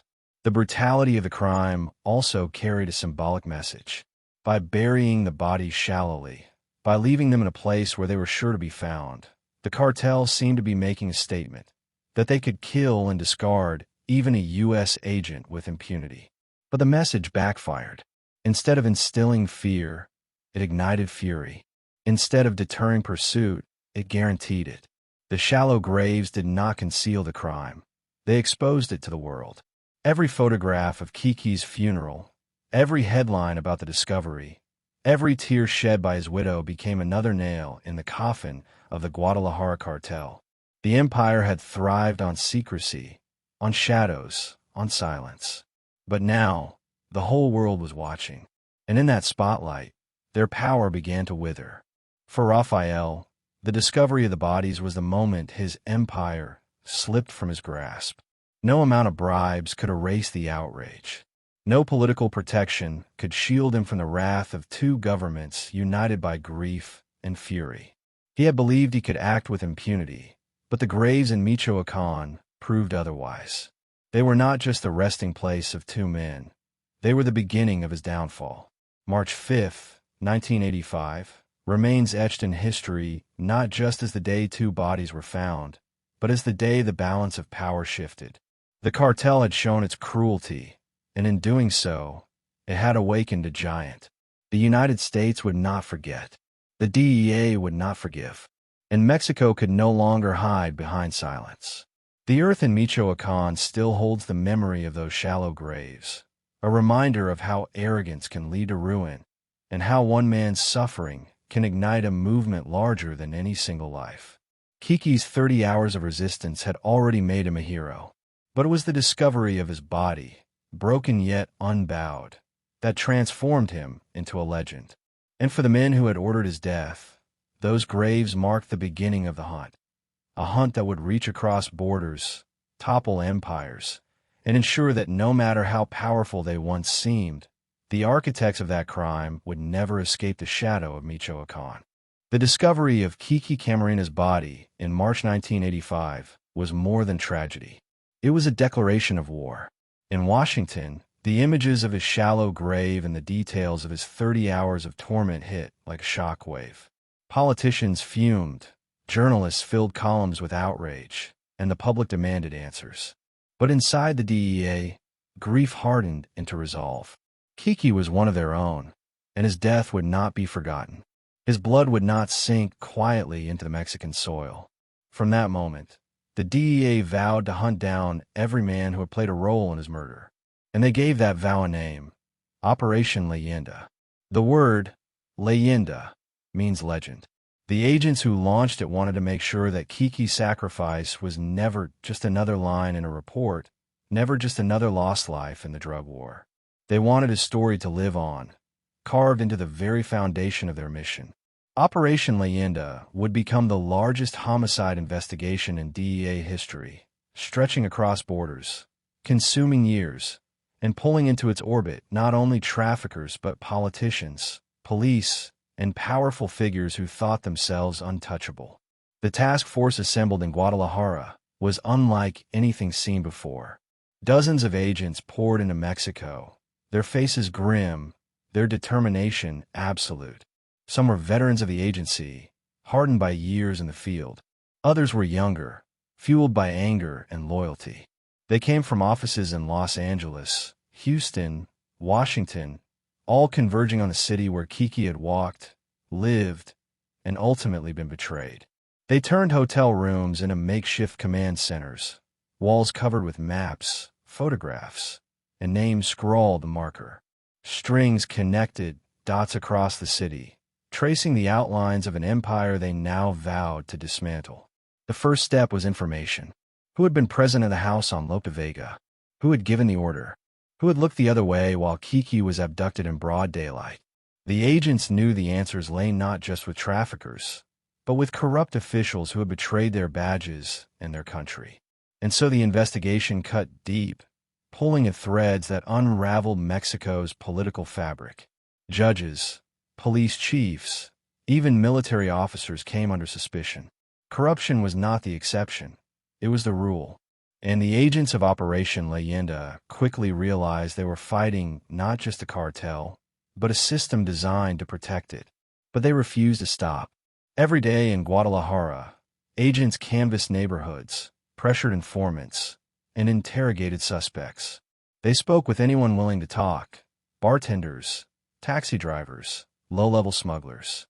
They sifted through whispers in cantinas and rumors in markets, piecing together fragments of truth. Slowly, a picture emerged. The abduction had been ordered by Rafael Caro Quintero, enraged by the destruction of Rancho Buffalo. Don Neto Fonseca had been present. Miguel Ángel Felix Gallardo, El Padrino, had sanctioned it. The house on Lope de Vega had been the stage, and dozens of hands had played a role. The more the agents uncovered, the angrier they became. They listened to tapes recovered from the interrogation, recordings that captured Kiki's voice in agony. The sound was unbearable, but it fueled their resolve. It was no longer just an investigation. It was a mission of vengeance cloaked in justice. They would not rest until every man responsible was dragged into the light. The DEA's fury did not stay confined to Guadalajara. In Washington, pressure mounted on the Mexican government. Politicians demanded arrests, demanded accountability. Mexico's leaders, cornered by international outrage, had no choice but to act. For years, they had tolerated the cartel's growth, pocketed bribes, and turned a blind eye. Now, the spotlight was too bright, the scandal too great. They began handing over names, reluctantly at first, then more freely as the pressure intensified. The first high-profile arrest came in April 1985, just weeks after the discovery of the bodies. Mexican police, under U.S. pressure, captured Rafael Caro Quintero in Costa Rica, where he had fled with his lover, seeking refuge in luxury villas. His arrest was dramatic. He was paraded before cameras, his once charismatic face hardened into defiance. For the DEA, it was a victory, but a hollow one. The man they hated most was in custody, but Kiki was still gone. The grief was not soothed by shackles. Still, the agents pressed forward. Don Neto was taken soon after, cornered in Mexico, and brought into custody. His arrest removed another pillar of the cartel, though Felix Gallardo remained free, slipping through the cracks with the help of his political connections. Operation Leyenda had made progress, but the agents knew the fight was far from over. They were not chasing a single man. They were unraveling an empire. The investigation stretched beyond arrests. Agents traced money, uncovering how the cartel laundered billions through banks, businesses, and front companies. They documented connections to politicians, proving what many had long suspected, that the line between government and cartel was paper-thin. Every revelation added fuel to the fire. Every headline deepened the scandal. Mexico's leaders squirmed under the weight of exposure, but the agents refused to relent. For those inside Operation Leyenda, the mission consumed their lives. They worked 16-hour days, slept in bursts, and carried their grief like a weapon. They attended Kiki's memorial services, spoke with his widow Mika, and promised her that justice would come. Every lead followed, every suspect interrogated, was a way of keeping that promise alive. The danger was constant. The cartel had not disappeared with the arrests. Associates still roamed Guadalajara, watching, threatening, waiting. Agents lived with the knowledge that at any moment, they could become targets themselves. But the fear only sharpened their determination. If Kiki had endured 30 hours of torment, they could endure the risks of the hunt. As the months turned to years, Operation Leyenda became not just an investigation, but a legend within the DEA itself. Stories of the agents' relentless pursuits spread through the agency, inspiring younger recruits, reminding veterans why they had joined.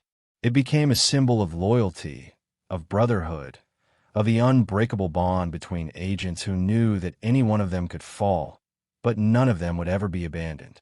The operation also reshaped U.S.-Mexico relations. Washington demanded cooperation, and Mexico, under pressure, reluctantly complied. Extraditions increased. Raids multiplied. For a brief moment, the veil of protection shielding traffickers began to slip. And though corruption remained, the cartel could no longer operate with the same impunity. The murder of Kiki Camarena had forced the world to look directly at the monster growing in Mexico's shadows, and the world did not like what it saw. Yet for all its victories, Operation Leyenda carried a bitter truth. No investigation, no arrest, no conviction could bring Kiki back. His widow still raised their children alone. His colleagues still carried the scars of loss. His name, etched into plaques and memorials, remained a reminder of the cost of their work. Justice, when it came, was imperfect, partial, and tainted by the corruption that had allowed the crime to happen in the first place. Still, the legend endured. Operation Leyenda did more than avenge a fallen agent.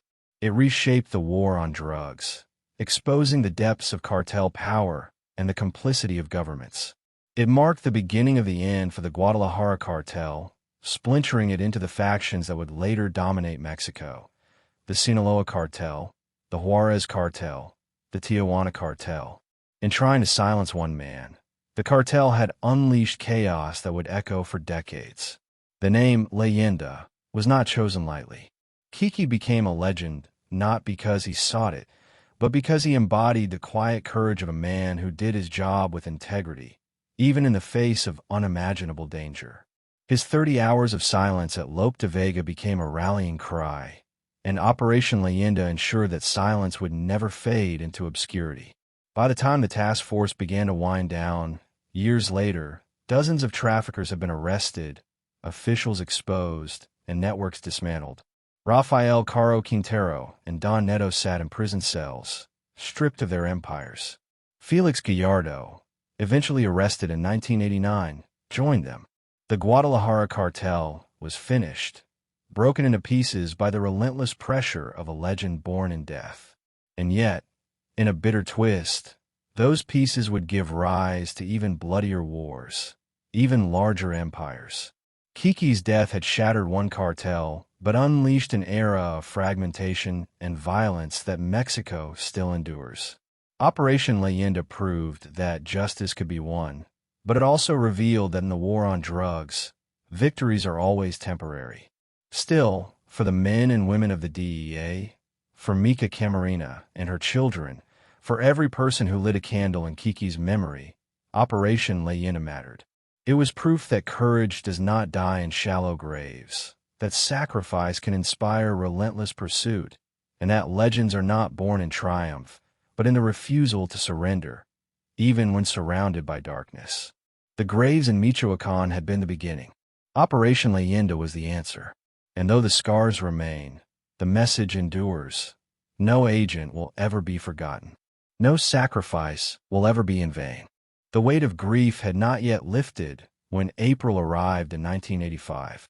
The shock of Kiki Camarena's torture and murder still pulsed through the halls of the DEA, still haunted his colleagues in Guadalajara, still carved deep lines into the face of his widow Mika as she faced her new life without him.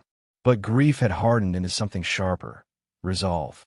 Operation Leyenda was in full force, and its mission was clear. Every man responsible for Kiki's death would be hunted, cornered, and dragged into the light. And the first targets were the men whose names carried the most weight: Rafael Caro Quintero and Ernesto Don Neto Fonseca. The DEA knew that time was their greatest enemy. With the fury of the United States government bearing down, cartel bosses would scatter like embers in the wind. Already, Rafael had fled Guadalajara, leaving behind the city that had once been his throne. He moved south with his lover, a woman named Sarah Cozio, whose family's political connections made his capture a potential embarrassment for both governments. Their affair had only added fuel to his legend, a young narco king living in reckless defiance of law and morality. But beneath the bravado, he was running, and running meant he could be caught. The chase led investigators to Costa Rica, a country Rafael believed would shield him from a storm. He hid in a luxury villa in Alajuela, surrounded by tropical gardens and high walls. To neighbors, he appeared as just another wealthy Mexican businessman enjoying a retreat with his glamorous companion. But the mask could not hold. Informants whispered, tips flowed, and soon Mexican and Costa Rican authorities, pushed relentlessly by the DEA, closed in. The arrest unfolded on April 4, 1985. Police stormed the villa, weapons drawn, shouting commands in a blur of chaos. Rafael, still young and arrogant, tried to maintain composure, but the reality was undeniable. His empire, once untouchable, had been pierced. Handcuffed and surrounded, he was dragged from the villa where he had believed himself safe. Cameras captured the moment. Rafael in custody, defiant eyes glaring into the lenses, as if daring history to define him. For the DEA, it was a victory, a symbol that no matter how powerful, no man was beyond reach. But Rafael's capture was not the end. It was the beginning of a series of takedowns designed to dismantle the cartel piece by piece. Days later, another blow fell when Ernesto Don Neto Fonseca was arrested. His capture came not in the luxury of Costa Rica, but in Puerto Vallarta, where he had retreated. Unlike Rafael's fiery youth, Don Neto carried the weight of experience, a trafficker from an older generation. His arrest was quieter, less sensational, but no less significant. He had been a mentor, a stabilizer, the man who helped knit together the threads of the Guadalajara Cartel. With him gone, the fabric began to unravel. For Operation Leyenda, these arrests were vindication. The agents who had worked tirelessly, fueled by rage and loss, now saw tangible results. They had struck at the very heart of the empire. But victory was not sweet. When the news of Rafael's capture reached Kiki's colleagues, the joy was fleeting. Yes, the man most responsible was in custody. Yes, justice was inching forward. But the shadow of Kiki's death loomed too large. No handcuffs could erase the sound of those tapes, the memory of those 30 hours at Lope de Vega. The United States celebrated nonetheless. Headlines declared it a triumph. Politicians praised the courage of law enforcement. Television screens showed Rafael paraded like a trophy, the so-called Narco of Narcos, reduced to a prisoner. But beneath the triumph, there was tension. Would Mexico keep him? Would justice be real, or would bribes and corruption once again twist the outcome? The DEA demanded extradition, but Mexican law at the time resisted. Rafael would stand trial in Mexico, not in the United States. It was a bitter pill, but at least he was no longer free. Inside prison walls, Rafael remained defiant. He carried himself like royalty, surrounded by guards who often seemed more like servants. Visitors described him as calm, even smug, certain that prison could not hold him forever. And in a sense, he was right. Decades later, a legal technicality would set him free.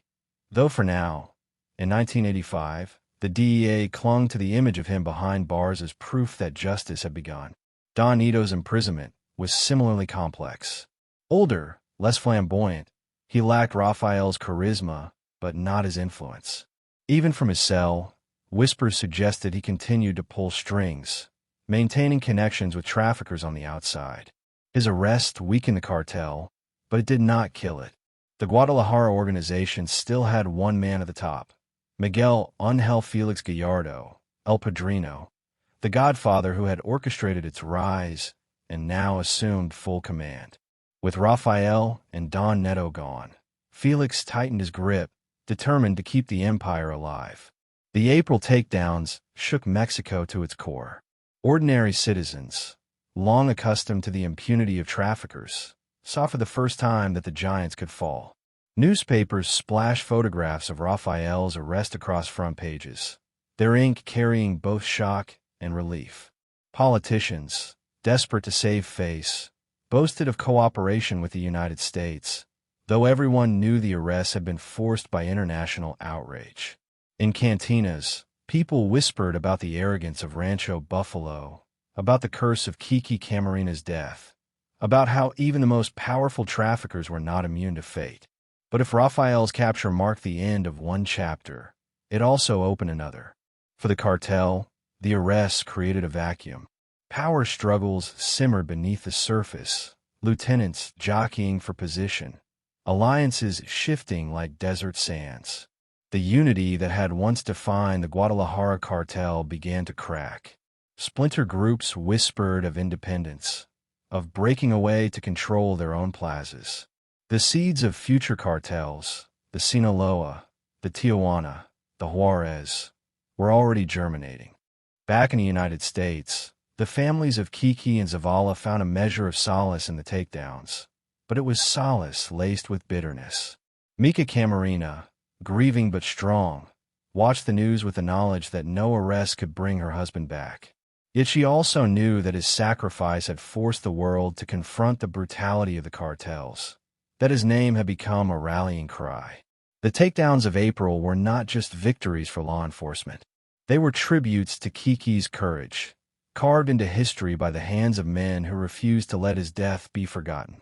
Operation Leyenda pressed forward, emboldened by success but never satisfied. Agents continued their hunt, chasing leads that pointed to other collaborators, other corrupt officials. They understood that justice was not just about the arrests of Rafael and Don Neto. It was about dismantling the entire structure that had allowed them to thrive. Every bribe, every official on the take, every hidden network had to be exposed, and the agents would not stop until it was done. For Rafael, the April takedown was the beginning of a long, strange journey. From prison, he would watch as his cartel fractured, as the empire he had built slipped away, as his name became synonymous not with power, but with downfall. He would spend decades behind bars, his legend growing in whispers, his arrogance tempered by time. And yet, even in defeat, his story would not end. But that was still far in the future. In April 1985, the world saw only the fall of a young king, shackled and humiliated, dragged back to Mexico from the villa where he thought himself untouchable. The April takedowns also sent a message to every trafficker still walking free. The game had changed. The murder of a DEA agent had awakened a fury that could not be bribed, silenced, or ignored. Operation Leyenda was relentless, and the United States would not rest until every man tied to Kiki's death was brought down. Fear spread through the underworld. Men who once walked proudly now glanced over their shoulders, wondering when the knock would come. The desert had burned with the smoke of Rancho Buffalo. The soil of Michoacán had given up its shallow graves. And now, in April, the cartel itself began to crack under the weight of its arrogance. Rafael and Don Neto were gone, their power stripped away, their names transformed from symbols of dominance to cautionary tales. But the fight was far from over. Felix Gallardo remained in the shadows, calculating his next moves, determined to keep the cartel alive even as its foundations crumbled. The takedowns of April 1985 were not just arrests. They were turning points, moments when history bent beneath the weight of justice and vengeance. They marked the first cracks in the Guadalajara Cartel, the first fractures in an empire that had once seemed eternal. And they proved, above all, that no matter how powerful, no man could escape the consequences of arrogance and cruelty. But power does not disappear, it shifts. And as Rafael and Don Neto sat behind bars, the empire they helped build was already reshaping itself, preparing for battles that would plunge Mexico into decades of bloodshed. For now, though, the DEA celebrated its victories, the families mourned their dead, and the world watched as the mighty fell. April had delivered justice, but justice, like grief, was only the beginning. The cameras flashed like lightning when Rafael Caro Quintero was led into the courtroom. Shackled, defiant, and dressed neatly as if appearances still mattered, he carried himself less like a criminal on trial and more like a man who believed he was untouchable. The press swarmed outside, shouting questions, pushing microphones toward anyone in uniform. Inside, the air was thick with tension. The world was watching. The United States demanded justice. The Mexican government demanded control of the narrative, and the DEA agents who had loved Enrique Kiki Camarena demanded nothing less than vengeance. It was 1985, and the long road from abduction to accountability had brought everyone here, into the heart of Mexico's judicial system. For the first time, the curtain was being pulled back on the man who had dared to kidnap, torture, and murder a U.S. federal agent in broad daylight. Alongside Rafael, Ernesto Don Neto Fonseca faced the same accusations. Both men sat at the center of a storm, flanked by lawyers who would spin arguments of innocence while surrounded by evidence of brutality. Miguel Ángel Felix Gallardo, the third pillar of the Guadalajara Cartel, remained free at the time, his political connections shielding him from immediate arrest. But for Rafael and Don Neto, there was no escape. They would face justice, Mexican justice, flawed and fragile though it might be.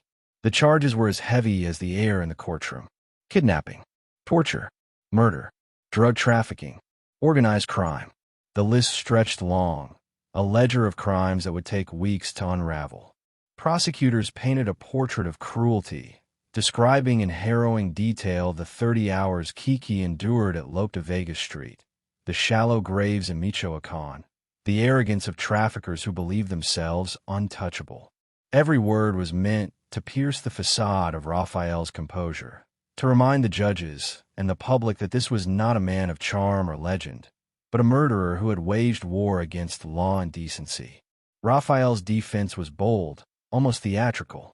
His lawyers argued that there was no definitive proof he had ordered or personally overseen Kiki's torture. They claimed he was a scapegoat, sacrificed by a government eager to appease American outrage. They pointed fingers at corruption within Mexico's own institutions, suggesting that officials, not Rafael, had orchestrated or facilitated the crime. And in a twisted sense, they were not entirely wrong. Corruption had indeed paved the way for Kiki's abduction, but it did not erase the evidence tying Rafael to the crime, nor the witnesses who placed him at the scene. The trial revealed the rot at the core of Mexico's justice system. Witnesses recanted under pressure. Evidence vanished mysteriously.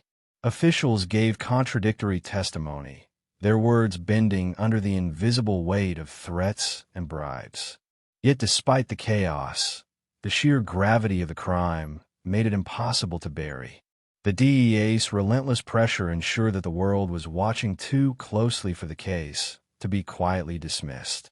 For once, Mexico could not simply look away.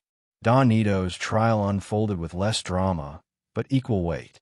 Older, more composed, he carried himself with the dignity of a man who had lived long enough to understand that empires eventually crumble. But dignity could not erase guilt. Witnesses tied him to the abduction, to the cartel's operations, to the chain of decisions that led to Kiki's death. Like Rafael, he faced the full weight of Mexico's judicial machinery, such as it was. As the months stretched on, the trials became not only about justice for Kiki, but about the credibility of Mexico itself. American officials monitored every step, demanding progress, demanding sentences that reflected the gravity of the crime. Mexican leaders, desperate to salvage international reputation, pushed judges to act decisively. The courtroom became a stage, each argument, each ruling, a performance for two audiences, one in Mexico and one in the United States. In the end, the verdicts came down heavy. Both Rafael Caro Quintero and Ernesto Fonseca were convicted and sentenced to 40 years in prison, the maximum punishment available under Mexican law at the time. For many, it felt like justice, a victory carved out of tragedy. Photographs of Rafael in chains filled newspapers, his defiance replaced by the stark reality of confinement. The so-called Narco of Narcos was no longer free. He was a prisoner, his empire stripped from him, his name transformed from legend to cautionary tale. But prison did not erase his influence. From behind bars, Rafael adapted quickly to life as an inmate. Accounts from those years describe him as living in relative comfort, wielding influence even within the walls of his cell. Guards were bribed. Privileges were secured. Visitors came and went, sometimes with official sanction, sometimes without. Inmates whispered of his generosity, how he provided protection or money for families, reinforcing the Robin Hood image that still clung to him in the eyes of some. To others, he was a king who had simply traded one palace for another. Don Neto, too, remained influential, his age and status earning him respect among inmates. Like Rafael, he was said to continue directing operations from within prison, using intermediaries to communicate with associates outside. The Guadalajara Cartel may have been fractured, but its leaders still cast long shadows, even when confined. For the DEA, the convictions were bittersweet. Justice had been delivered in name, but not in the way they had hoped. The United States wanted extradition, wanted Rafael and Don Neto tried on American soil, under laws that would not bend under bribes or threats. Instead, they remained in Mexico, where corruption lingered like a second skin. Agents who had fought tirelessly for justice watched with unease, fearing that time and money could one day open the prison doors. Still, the 40-year sentences carried symbolic weight.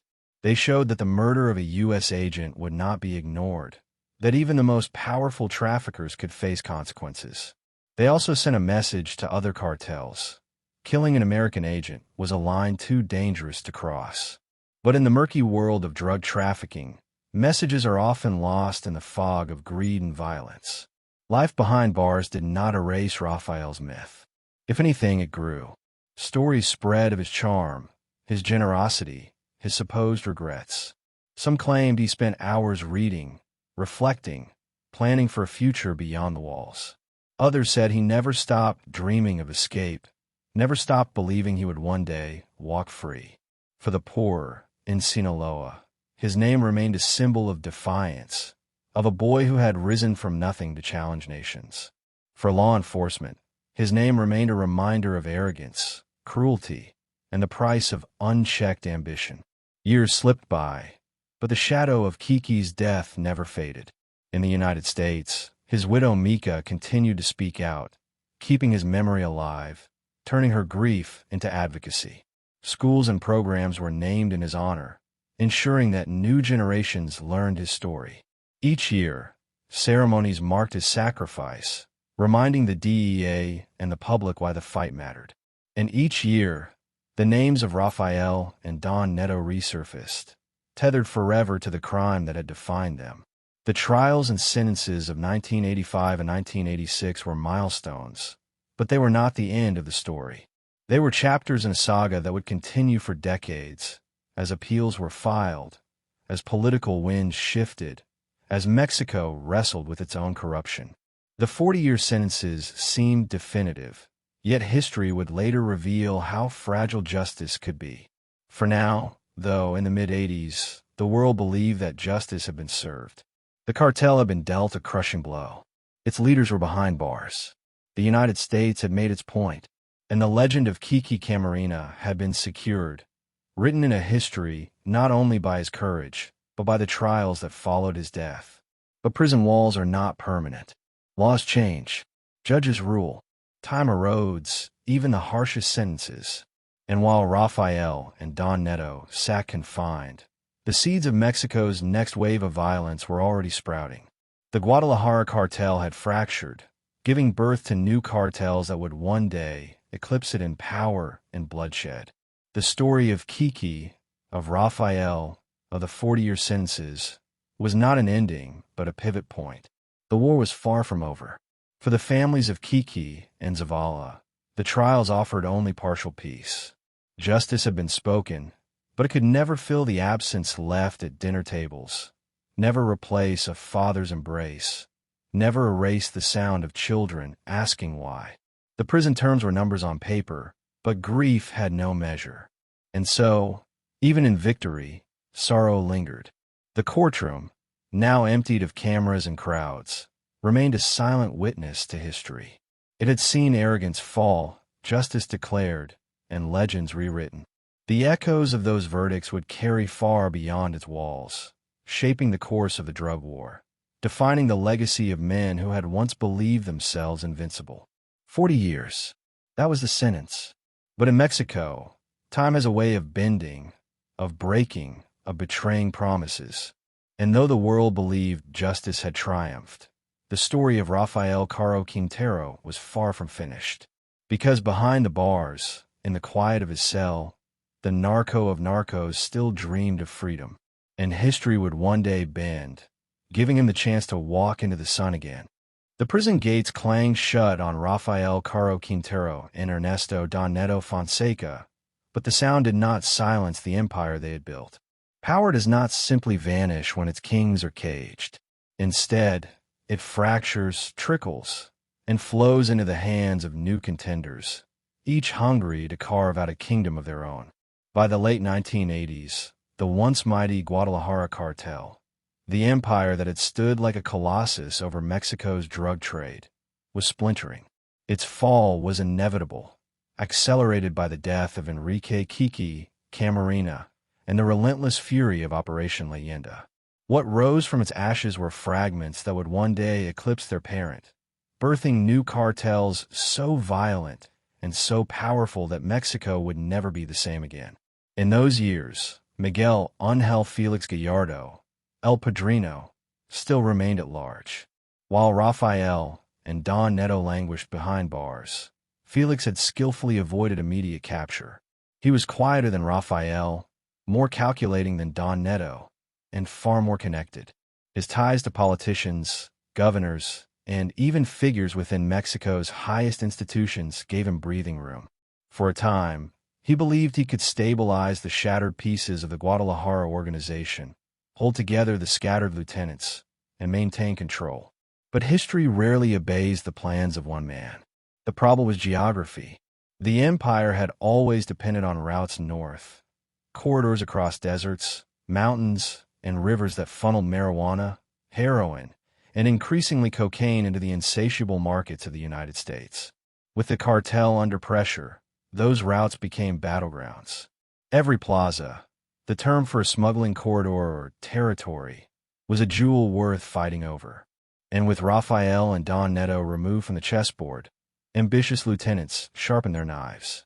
In the west, along the border with California, the Arellano Felix brothers were rising. Nephews of Felix Gallardo by blood and protégés by circumstance, they were ruthless, flamboyant, and utterly unafraid of violence. Tijuana was their prize, a border city where millions of dollars could flow through tunnels, trucks, and bribes. The Arellano Felix family transformed the plaza into their stronghold, later building what would be called the Tijuana Cartel. Their reputation for brutality soon became legend, their assassins striking with the precision of soldiers and the cruelty of predators. To the north-central region, Juarez became another thrown up for grabs. The city sat across from El Paso, Texas, making it one of the most lucrative smuggling gateways in the world. Amado Carrillo Fuentes, nicknamed the Lord of the Skies, would eventually seize this corridor, building the Juarez Cartel with fleets of airplanes that ferried cocaine from Colombia into Mexico, then across the border. His rise was quieter than the Arellano Felix brothers, but no less deadly. By the early 90s, his control of the Juarez corridor would make him one of the most powerful traffickers alive. And in the rugged mountains of Sinaloa, a familiar region stirred. The imprisonment of Rafael had not erased the ambitions of his fellow Sinaloans. Among them was Joaquin El Chapo Guzman, a man who had once operated in the shadow of his mentors, but now saw opportunity in the chaos. Alongside Hector El Güero Palma and Ismael El Mayo Zambada, Chapo began consolidating power. What started as a fragment would grow into the Sinaloa Cartel, eventually the most notorious drug trafficking organization in the world. The splintering of Guadalajara was not a clean break. It was messy, violent, and drenched in paranoia. Meetings were held in hidden ranches, deals struck in whispered promises, betrayals plotted over glasses of tequila. Felix Gallardo tried to maintain order. In a fateful meeting in 1989, he attempted to divide Mexico's plazas among his lieutenants, believing that formalizing territories would prevent bloodshed. Each leader was assigned a corridor, with the understanding that cooperation would sustain profits and minimize conflict. But greed does not respect agreements. Almost as soon as the divisions were made, rivalries erupted. The late 80s became a period of fragile equilibrium. On the surface, the plazas operated under a kind of uneasy truce. Behind the scenes, knives were being sharpened. Every shipment was a test of loyalty, every handshake a gamble. Corruption remained the lifeblood of the system, with politicians and police continuing to sell protection. But the decentralization of power made everything unstable. The empire once controlled by a handful of men was now a hydra, its heads snapping at one another, each seeking to dominate the whole. For the DEA, the fragmentation was both a victory and a nightmare. On one hand, the collapse of Guadalajara was proof that Operation Leyenda had worked. The giants who had orchestrated Kiki's murder were behind bars, and the once unified cartel had splintered.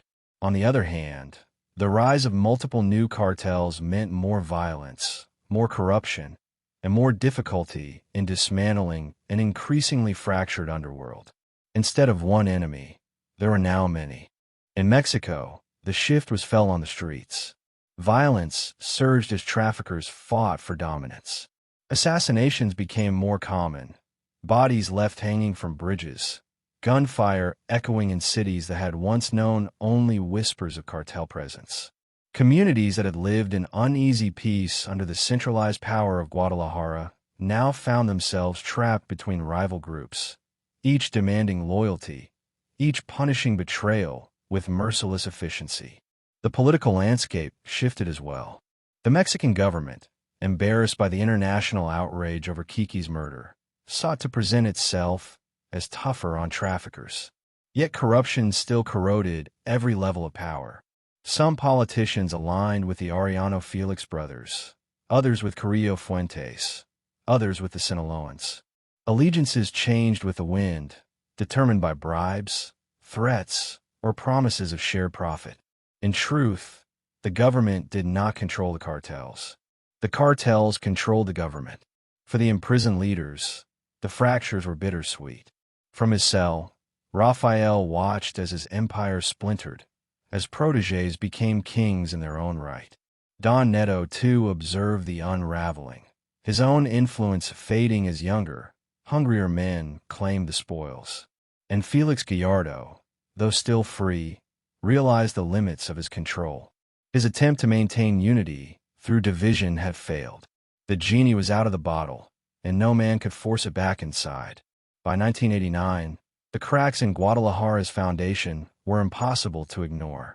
That same year, Felix Gallardo was finally arrested, accused not only of trafficking, but of complicity in Kiki's murder. His capture removed the last pillar of centralized power. The Guadalajara Cartel was no more. In its place stood a new generation of cartels, each more violent, more ambitious, and more chaotic than the last. The irony was brutal. The murder of Kiki Camarena, meant to preserve the cartel's power, had instead destroyed it. The shallow graves in Michoacán had birthed Operation Leyenda. Operation Leyenda had toppled Guadalajara, and Guadalajara's fall had unleashed the blood-soaked era of fragmentation that would haunt Mexico for decades. Yet in those late 80s, the men who emerged from the fragments did not see themselves as heirs to tragedy. They saw themselves as pioneers, carving out empires from the ruins, building dynasties that would carry their names into infamy. The Arellano Felix brothers turned Tijuana into a fortress of fear. Carrillo Fuentes transformed Juarez into the cocaine capital of the North. El Chapo Guzman began building tunnels that snaked under the U.S. border, symbols of both ingenuity and desperation. And Ismael El Mayo Zambada quietly played the long game, ensuring his survival even as others fell. The Guadalajara Cartel was gone, but its fragments thrived. They spread like shards of broken glass across Mexico, cutting deep into its society, its politics, and its future. The unity that once allowed traffickers to act with near impunity was replaced by chaos, and chaos meant blood. For ordinary Mexicans, the late 80s were the beginning of a nightmare. Communities that had once benefited from cartel money now faced extortion, kidnappings, and massacres. Farmers were forced to plant poppies or marijuana for one group or another. Police were bought or killed. Judges signed rulings under the shadow of death threats. The violence was not yet at the levels of the 21st century, but the trajectory was clear. The splintering of Guadalajara had set Mexico on a path from which it would never turn back. For the United States, the new era was equally troubling. Instead of dealing with a single cartel, the DEA now faced multiple powerful organizations, each controlling different corridors, each willing to kill without hesitation. The battlefield had expanded, and the enemy had multiplied. Kiki's death had triggered a war, but the war was only beginning. The late 1980s were thus a paradox. The takedowns of Rafael, Don Neto, and eventually Felix Gallardo had destroyed one empire, but in doing so, they had sown the seeds of greater violence. The fragments of Guadalajara were the beginning of the cartels that would define the modern drug war, their names etched in blood across decades: Tijuana, Juarez, Sinaloa. And though the names changed, one truth remained. Power never dies. It shifts, fractures, and reemerges in new forms. The fall of Guadalajara was not the end of Mexico's narco story. It was the beginning of its darkest chapters. For nearly 3 decades, Rafael Caro Quintero lived behind prison walls. He entered in handcuffs, the once defiant narco of narcos, reduced to a caged legend. And for many in Mexico and the United States, that is where they expected him to remain. His 40-year sentence, handed down in the aftermath of Enrique Kiki Camarena's murder, seemed final. It was a promise etched into law, a guarantee that justice, however imperfect, would last a lifetime. But in August of 2013, that promise was shattered. The news came suddenly, rippling across Mexico and racing into headlines worldwide. A judge in Jalisco ruled that Rafael had been tried in the wrong jurisdiction back in the mid-80s. His conviction for Kiki's murder, the judge claimed, should not have been handled at the federal level, but by state courts. And with that technicality, the court ordered his immediate release. No retrial, no delay, just freedom. The announcement hit like an earthquake. In Washington, outrage exploded. U.S. officials called the release deeply troubling, a miscarriage of justice, an insult to the memory of Kiki Camarena. In Mexico, shock gave way to anger, confusion, and suspicion. How could one of the most infamous traffickers in history simply walk free on a legal technicality? Families of victims felt betrayed. DEA agents, many of whom still carry the scars of Kiki's death, felt mocked. And ordinary Mexicans, long accustomed to the stench of corruption, saw the ruling for what it was: proof that power still bent the law, even decades later. But while governments debated, Rafael acted. Within hours of his release, he vanished. One moment he was walking out of Puente Grande prison, older but still carrying the aura of defiance. The next, he was gone, swallowed by the land that had once birthed his empire. Rumors swirled. He fled to Sinaloa. He fled to the mountains. He fled across the border. No one could confirm his whereabouts, but everyone knew one thing. Rafael Caro Quintero was free, and freedom had always been dangerous in his hands. The images of him leaving prison burned into memory. He was no longer the fiery young kingpin of the 1980s. Age had marked him, his face lined, his hair grayed, his posture slower. But the eyes remained sharp, unyielding. For supporters in Sinaloa, he was still a symbol, a folk hero who had outlasted governments and enemies alike. For law enforcement, he was unfinished business, a ghost who had slipped through their fingers once more. The release also exposed Mexico's legal system to international scorn. The ruling judge argued technicalities, but few believed the decision was free from influence. Whispers of bribes, political pressure, and hidden deals filled the air. The timing felt calculated, as if someone powerful had decided it was time for Rafael to walk free. Whether true or not, the perception stuck.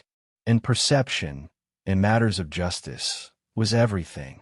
For the DEA, the betrayal was personal. Agents who had dedicated their careers to avenging Kiki watched in fury as the man most responsible strolled out of prison. To them, it was not a legal decision. It was a slap in the face. The agency quickly issued statements, renewing their calls for Rafael's capture, reminding the world of the torture Kiki endured, vowing that no amount of time or age could erase guilt. They placed him back on their most wanted list, offering a $20 million reward for information leading to his arrest. It was one of the highest bounties ever offered, a measure of just how deeply his name still cut. Rafael, for his part, played his next moves carefully. In rare interviews conducted through intermediaries, he insisted he was no longer a trafficker. He claimed he had retired, that he wanted nothing more than to live peacefully, that the drug trade belonged to a new generation. He even expressed regret for Kiki's death, saying it had been a mistake, an event he never intended. But his words rang hollow to those who remembered the tapes from Lope de Vega, the shallow graves in Michoacan, the decades of silence he had enjoyed while Kiki's family lived with loss. Regret spoken in freedom sounded like arrogance. In the hills of Sinaloa, rumors of his presence spread. Villagers claimed to have seen him, older but still commanding respect. Some said he provided money for local projects, echoing the Robin Hood myth that had once defined him. Others said he lived quietly, protected by armed men, hidden by the mountains that had always been his refuge. Each rumor fed the legend, and each legend made his capture harder. The release also reignited old fears. For rival cartels, the return of Rafael threatened to destabilize fragile balances. Though he claimed retirement, his mere presence carried weight.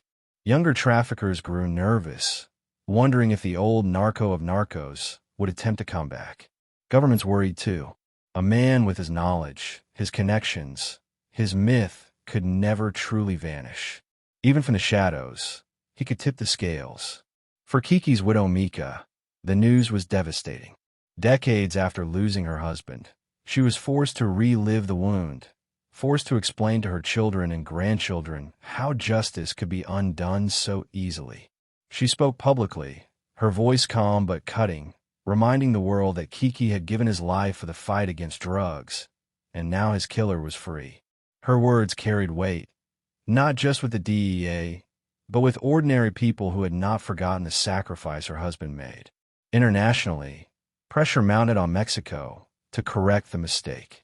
Politicians demanded Rafael's recapture, extradition, anything to restore faith. The Mexican government, caught off guard by the backlash, scrambled to respond. Within days, new arrest warrants were issued. Within weeks, Interpol red notices were circulated. But by then, it was too late.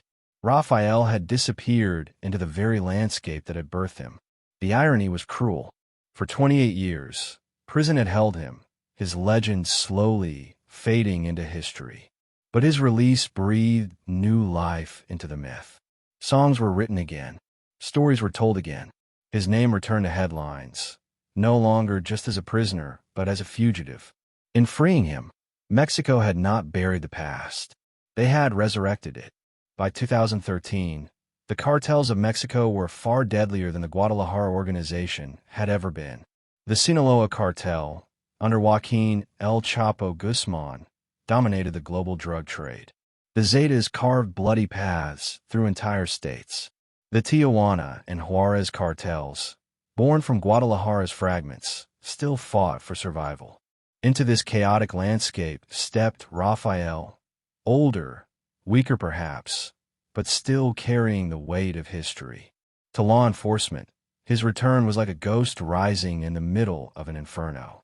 The release also revealed something deeper. Justice in Mexico was fragile, bendable, and often breakable. If Rafael could walk free, who else might follow?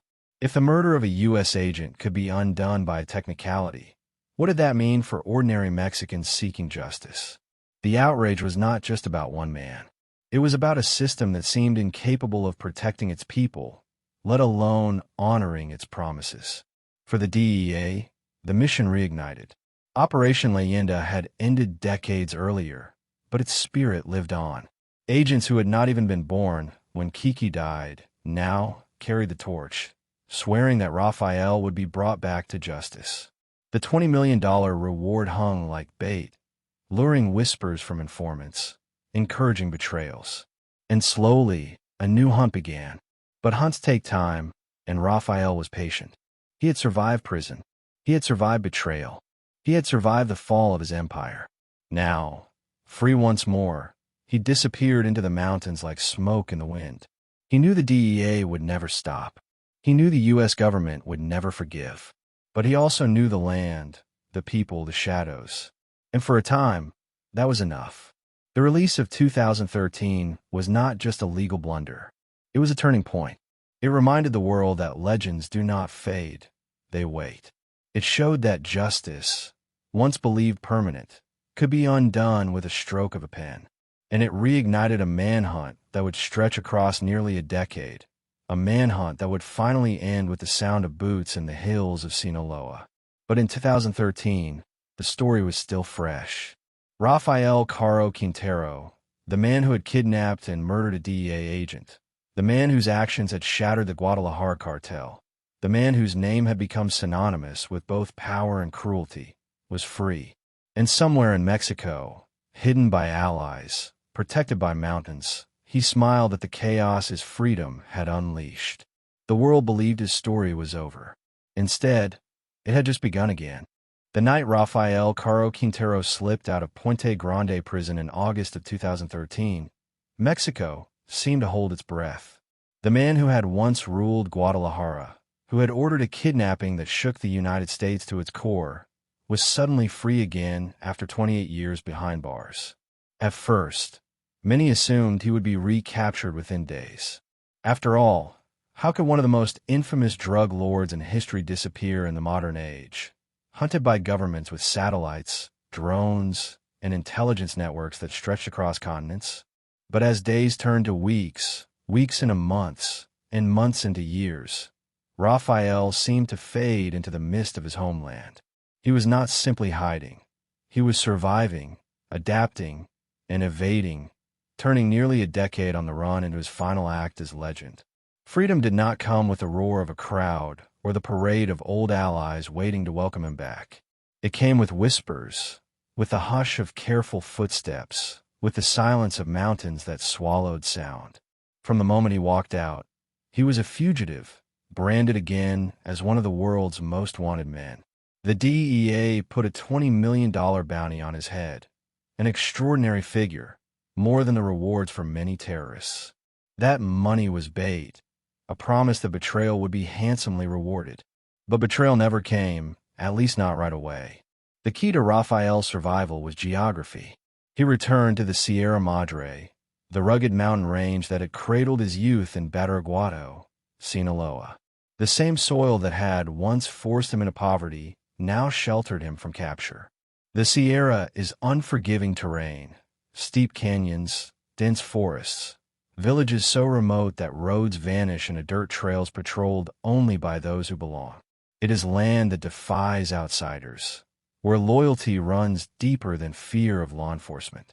To the DEA, the Sierra was a labyrinth. To Rafael, it was home. Reports trickled out over the years, each one vague, unconfirmed, and tantalizing. Villagers in Sinaloa claimed they saw him, older now, moving through markets with bodyguards at his side. Some said he paid for children's schooling, for medicine, for roads, gestures that revived the Robin Hood myth that had once clung to his name. Others whispered of armed convoys escorting him through the mountains, a fugitive protected not just by his own men, but by the shadowy support of factions within the Sinaloa cartel. After all, the man who had once helped knit together Mexico's trafficking network was not just a relic. He was a symbol. His name carried weight, even in exile. But freedom was not simple.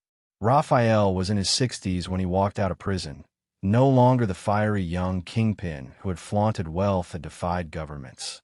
His body carried the years, his face lined with age, his health rumored to be frail. Yet frailty did not mean irrelevance. He may not have commanded armies or overseen operations, but his presence alone was power. Younger traffickers, raised on stories of his reign, still looked at him with awe. His word, whispered in the mountains, could still tip balances. The DEA never stopped hunting him. Operation Leyenda had ended decades earlier, but its spirit never truly died. For agents who carried Kiki Camarena's memory like a scar, Rafael's freedom was an insult, a wound reopened. They pursued every lead, tracked every rumor, analyzed every photograph. Drones buzzed over the Sierra. Informants fed scraps of information. And yet, Rafael remained a ghost. One agent would later describe it as chasing smoke. You could see it, smell it, even feel it, but you could never close your fist around it. Part of his success lay in the old codes of loyalty. In the mountains of Sinaloa, family ties run deep, and Rafael's name was still tied to respect. He was protected not only by hired gunmen, but by communities that saw him as their own. Outsiders might call him a murderer, a narco, a fugitive. But in those villages, he was the boy who had once been poor, who had once given back, who represented the defiance of Sinaloa itself against the world beyond its canyons. When soldiers or agents came searching, villagers turned silent. Eyes narrowed, mouths closed, and Rafael vanished once more. Still, freedom carried its own prison. He could not travel openly, could not sit in restaurants, could not visit cities without risk. Every step had to be calculated, every journey cloaked in secrecy. His world shrank to the mountains, to hidden ranches, to safe houses where curtains stayed drawn and doors were locked tight. The man who had once flown in private jets and courted beauty queens now lived as a shadow, watching the empire he had once built from afar. Meanwhile, the world changed around him. The Sinaloa cartel grew into the most powerful drug trafficking organization on the planet, led by Joaquin El Chapo Guzman until his capture in 2016 and extradition to the United States. New cartels rose too. The Jalisco New Generation Cartel, brutal, ambitious, and hungry, began challenging Sinaloa for dominance. The violence escalated, reaching levels even Rafael could not have imagined in the 1980s. Thousands died each year, entire regions terrorized, cities turned into battlegrounds. The centralized order that Guadalajara once imposed had given way to chaos, and Rafael watched it unfold like a man gazing at the consequences of his own past. Despite his age and exile, U.S. officials insisted he was not just hiding, but still involved. Some intelligence suggested he had returned to trafficking, at least indirectly, managing shipments or alliances through trusted intermediaries. Others doubted it, saying he lacked the health, the stamina, the connections to operate in the new, younger world of cartels. But the truth was less important than the perception. To the DEA, to the families of Kiki and Alfredo Zavala, to anyone who remembered 1985, Rafael's freedom was unacceptable. Whether he was still moving tons of cocaine or simply living in a hut, he was guilty. His capture was non-negotiable. The years passed slowly. Each anniversary of Kiki's death brought renewed calls for justice. Each ceremony attended by DEA officials who vowed that Rafael would be brought down. Each year, too, brought fresh rumors of sightings. At a wedding in the mountains, at a funeral, at a secret meeting. Sometimes photographs emerged. Grainy images of an older man, hair white, beard full, eyes still sharp. Was it him? No one could say for sure. The myth of Rafael grew larger than the man himself. For Rafael, the fugitive years must have been bittersweet. He had defied the odds, humiliated the U.S. and Mexican governments, and survived nearly a decade as one of the most wanted men alive. But freedom came at the cost of exile, of constant fear, of watching his legend become his cage. The Robin Hood image endured in corridos, Narco ballads sung in his honor. But even songs cannot replace the weight of isolation. His lover, Saracozio, long gone. His empire, shattered. His youth, vanished. What remained was survival, clinging to the last scraps of control as time ticked away. By 2022, Rafael was approaching 70. Age had slowed him. Rumors of illness circulated, but the DEA's obsession had not dimmed. The $20 million reward still stood, the manhunt still active. Mexican Marines patrolled the Sierra with renewed intensity, drones and satellites scanning the forests. The net was tightening. And in July of that year, nearly a decade after his release, the ghost was finally cornered. But that moment, his capture, belongs to another chapter. The fugitive years, from 2013 to 2022, remain a strange twilight in the saga of Rafael Caro Quintero. They were years defined not by the power of an empire, but by the resilience of a legend. Years where a man once called untouchable became a hunted ghost, kept alive not by wealth or violence, but by memory, by myth, and by the mountains of Sinaloa. For the DEA, those years were a test of patience, a reminder that justice delayed is not justice denied. For Mexico, they were proof of the state's fragility, of a system where one of history's most notorious criminals could vanish for nearly a decade. And for Rafael, they were a final echo of freedom, fragile and fleeting, before the inevitable reckoning. The story of the fugitive years is not one of triumph or defeat. It is a story of endurance, of a man, a legend, and a myth that refused to die, even as the world closed in. And when the Marines finally descended on him in the hills of Sinaloa in 2022, the legend of Rafael Caro Quintero met the reality of age, of time, of a story that could not outrun its ending forever. The summer air in northern Sinaloa was heavy, carrying the scent of dust and pine as it swept down the jagged slopes of the Sierra Madre. It was July 15th, 2022. A day that began like any other in the mountains where life moved slowly, far from the bustle of cities and the eyes of the outside world. But before the sun dipped beneath the horizon, the hills would be alive with gunfire, the thrum of helicopters, and the roar of engines. The fugitive who had once been called the Narco of Narcos, who had evaded justice for nearly a decade after walking free on a legal technicality, would finally be dragged from the shadows. That day, Rafael Caro Quintero's long flight from justice ended in the dust and weeds of his homeland. The hunt had never truly stopped. For 9 years, the DEA and Mexican Marines had chased whispers of Rafael's presence in the Sierra. He was said to be sick, weakened by age, hiding in ranches and remote villages with only a small circle of loyal bodyguards. Yet every time the noose seemed to tighten, he slipped away. The reward of $20 million, one of the highest ever offered for a trafficker, drew out informants and betrayal, but none had delivered the final blow. Until July. The intelligence that sparked the operation was precise. Whether it came from a trusted informant or the careful tracking of signals, no one has ever fully revealed. But the target was clear: a ranch near San Simón, Shoy, in Sinaloa. There, hidden among the rugged terrain, Rafael was believed to be living quietly, older now but still shielded by the loyalty of his region. To capture him required stealth, speed, and overwhelming force. The Mexican Marines, backed by U.S. intelligence, moved with grim determination. The operation began with silence.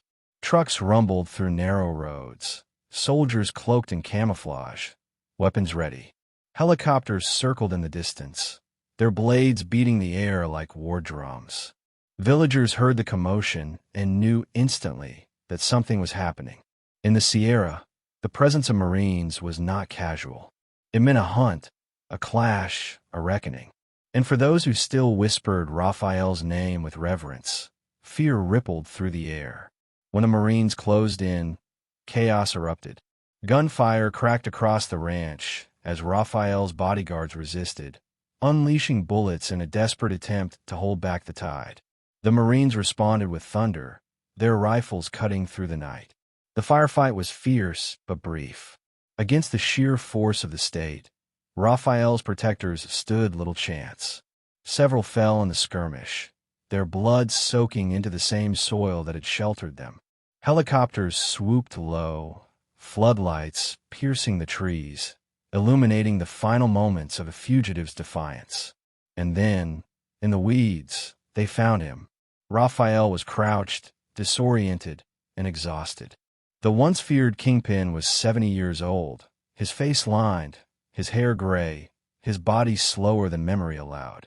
He did not look like the young man who had once built Rancho Buffalo, who had ordered Kiki Camarena's abduction, who had lived with the arrogance of untouchable power.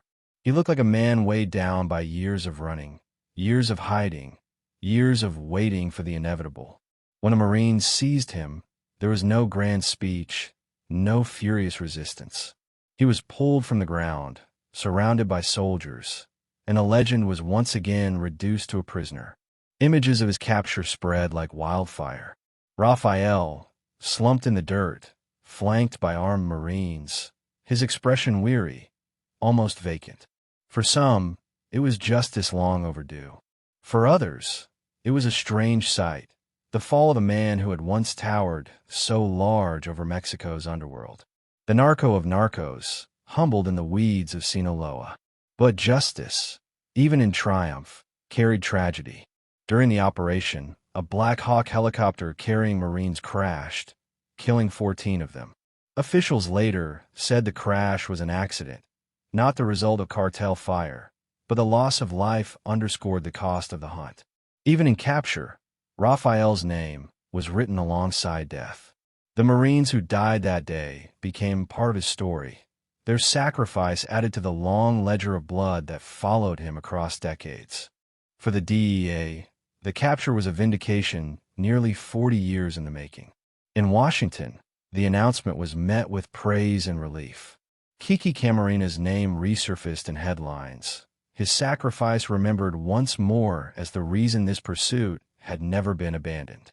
DEA Administrator and Milgram called Rafael's arrest a huge victory for justice, vowing that the agency would work to see him extradited to the United States.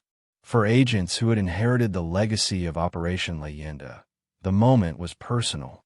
They had carried Kiki's ghost for decades, and now, at last, his killer was back in chains. In Mexico, the reaction was mixed. Some celebrated, seeing the capture as proof that no man, no matter how legendary, could outrun justice forever. Others muttered about politics, about the timing, about whether Rafael's fall was a genuine victory or a gesture to appease the United States. And in Sinaloa, whispers carried a different tone. Some villagers mourned the fall of a man they still saw as a benefactor, a figure of myth who had given to the poor, who had stood against outsiders. For them, his capture was not justice, it was betrayal. The capture reignited debates about Mexico's future. By 2022, the drug war had claimed hundreds of thousands of lives, torn apart families, and scarred entire regions. The cartels that had risen from the fragments of Guadalajara were stronger, richer, and more violent than anything Rafael had commanded in the 1980s. His capture was a symbol, Yes, but what did it change? Could the fall of one old man alter a war that had long since spiraled beyond control? For the United States, the priority was clear: extradition. American officials immediately pushed to bring Rafael to trial on U.S. soil for the murder of Kiki Camarena, a crime that had ignited one of the most relentless manhunts in history. But extradition was not immediate. Legal battles, appeals, and bureaucracy in Mexico slowed the process. Even as Rafael sat in custody, the question lingered: would he finally face an American courtroom, or would history repeat itself with technicalities and delays? What was undeniable was the symbolism. Rafael's capture closed a circle that had begun in 1985, when Kiki Camarena was forced into a car on the streets of Guadalajara. Nearly 4 decades later, the man most responsible was dragged from the weeds of his homeland, his myth collapsing beneath the weight of time. The Narco of Narcos was no longer a shadow. He was a prisoner once again, bound to face the judgment that had eluded him for too long. For Kiki's family, the capture brought bittersweet relief. Mika Camarena, now a grandmother, spoke publicly, saying the arrest was a reminder of her husband's sacrifice and the need to continue fighting for justice. She knew nothing could erase the pain of losing him. Nothing could restore the decades stolen from their family. But Rafael's capture was proof that persistence mattered, that even when justice seemed impossible, it could still arrive, slow, imperfect but real. And yet, the legend endures. Rafael's name is etched into narco ballads, into whispered stories told in the cantinas of Sinaloa, into the fears and memories of those who lived under his shadow. His capture did not erase his myth. In some ways, it only added to it. The boy from Badiraguato who rose to power, who challenged the United States, who spent nearly 3 decades in prison, who walked free on a technicality, and who survived 9 years as one of the most wanted men in the world. His story will not fade easily. But legends, no matter how large, cannot escape time. The capture of 2022 was not just the fall of Fugitive. It was the end of an era, the final act of a story that began in the dust of Sinaloa's fields and wound its way through the corridors of power, the blood-soaked soil of Michoacán, the bars of Puente Grande, and the silence of the Sierra. Rafael Caro Quintero had lived long enough to see his empire collapse, his allies imprisoned or dead, his enemies rise and fall. And in the end, he was pulled from the ground like a relic, a ghost finally caught by the living. The Marines who carried him away that day did not see a legend. They saw an old man, shackled and weary, whose story was finally closing. The DEA agents who watched from afar did not see the Robin Hood myth. They saw the murderer of a colleague, the face of a wound that never healed. And the people of Mexico, torn between admiration and outrage, saw a mirror of their own history, of power, corruption, survival, and the endless cycle of violence. July 15th, 2022, marked the end of Rafael's years on the run. But it also marked something greater: the closing of a chapter that had haunted 2 nations for nearly 40 years. The boy from La Noria, who once planted marijuana in secret fields, who rose to command empires, who kidnapped and killed a U.S. agent, had finally been cornered. And in his fall, the legend of the Narco of Narcos was both immortalized and undone.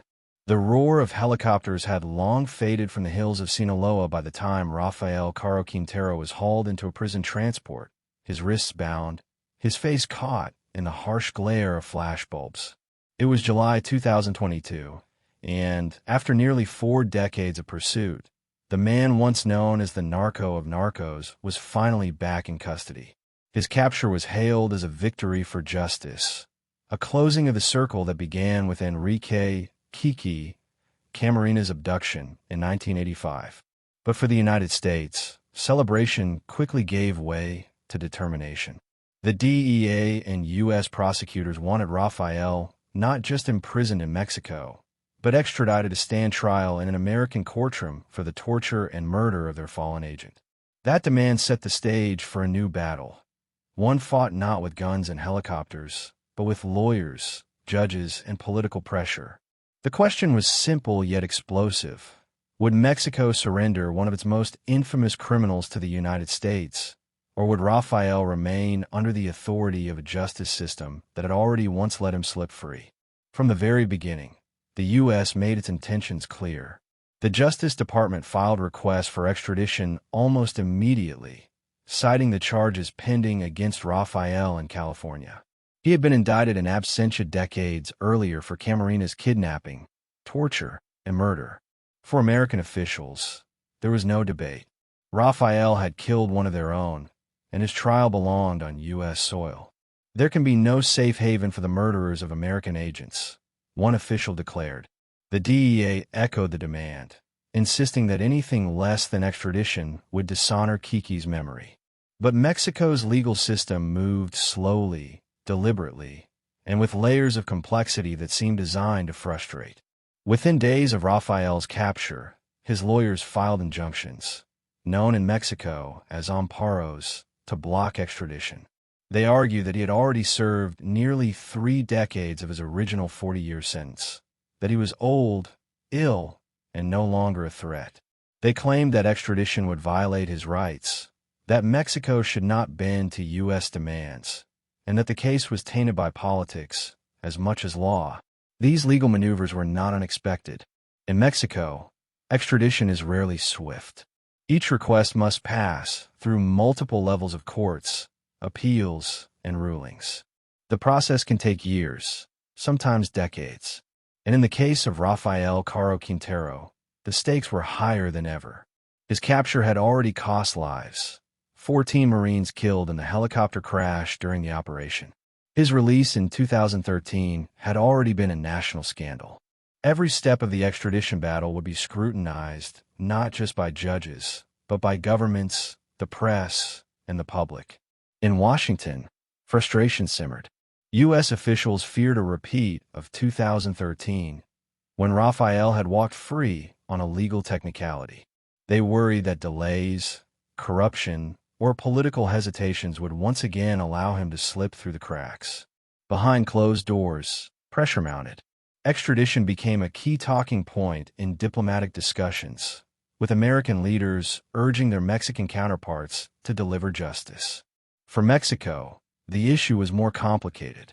On one hand, handing Rafael over would demonstrate cooperation with the U.S., repairing some of the damage from his earlier release. On the other hand, extradition risked inflaming nationalist sentiments.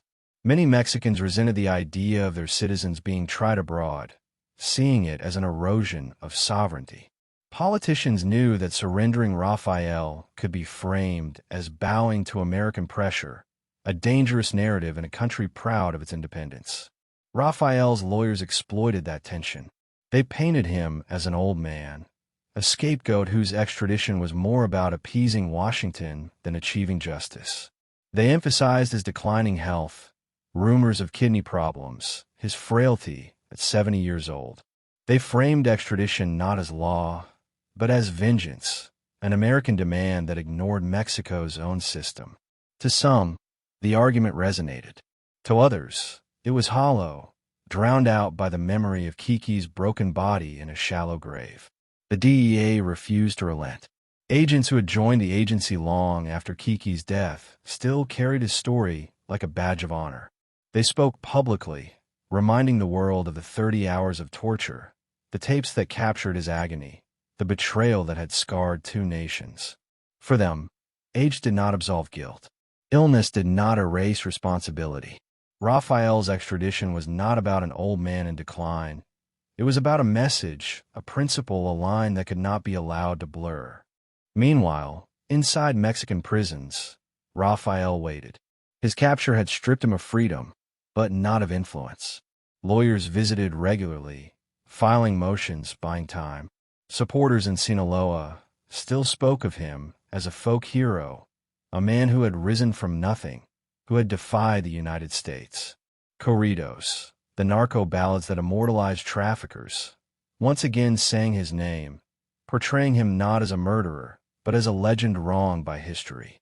And in courtrooms, judges weighed legal documents thick with arguments, knowing that whatever decision they made would echo far beyond their chambers. The battles stretched into months, then years. Extradition hearings crawled forward, slowed by appeals and procedural challenges.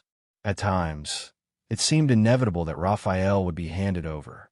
At others, it seemed he might once again outlast his pursuers, this time with the clock of mortality on his side.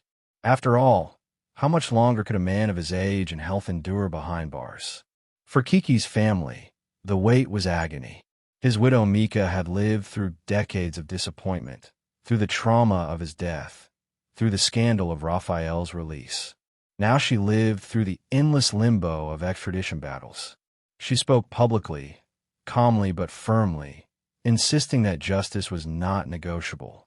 She reminded the world that Kiki had been a husband, a father, a man of principle. His death could not be reduced to legal technicalities or political games. Every delay was another insult, another wound reopened. The extradition battles also highlighted the broader failures of the drug war. By the 2020s, Mexico was drowning in violence, with cartels stronger than ever. The Sinaloa Cartel, the Jalisco New Generation Cartel, and others fought brutal wars that claimed tens of thousands of lives. In that landscape, Rafael seemed almost like a relic, a man from an earlier era. Yet his case remained a symbol, a reminder of the roots of the violence, of the moment when the murder of one man changed everything. Internationally, the debate over extradition became part of a larger question. What did justice mean, nearly 40 years later? For the DEA, it meant seeing Rafael in an American courtroom, hearing a jury declare him guilty, closing the circle with the authority of U.S. law. For Mexico, it meant balancing justice with sovereignty, showing cooperation without appearing weak.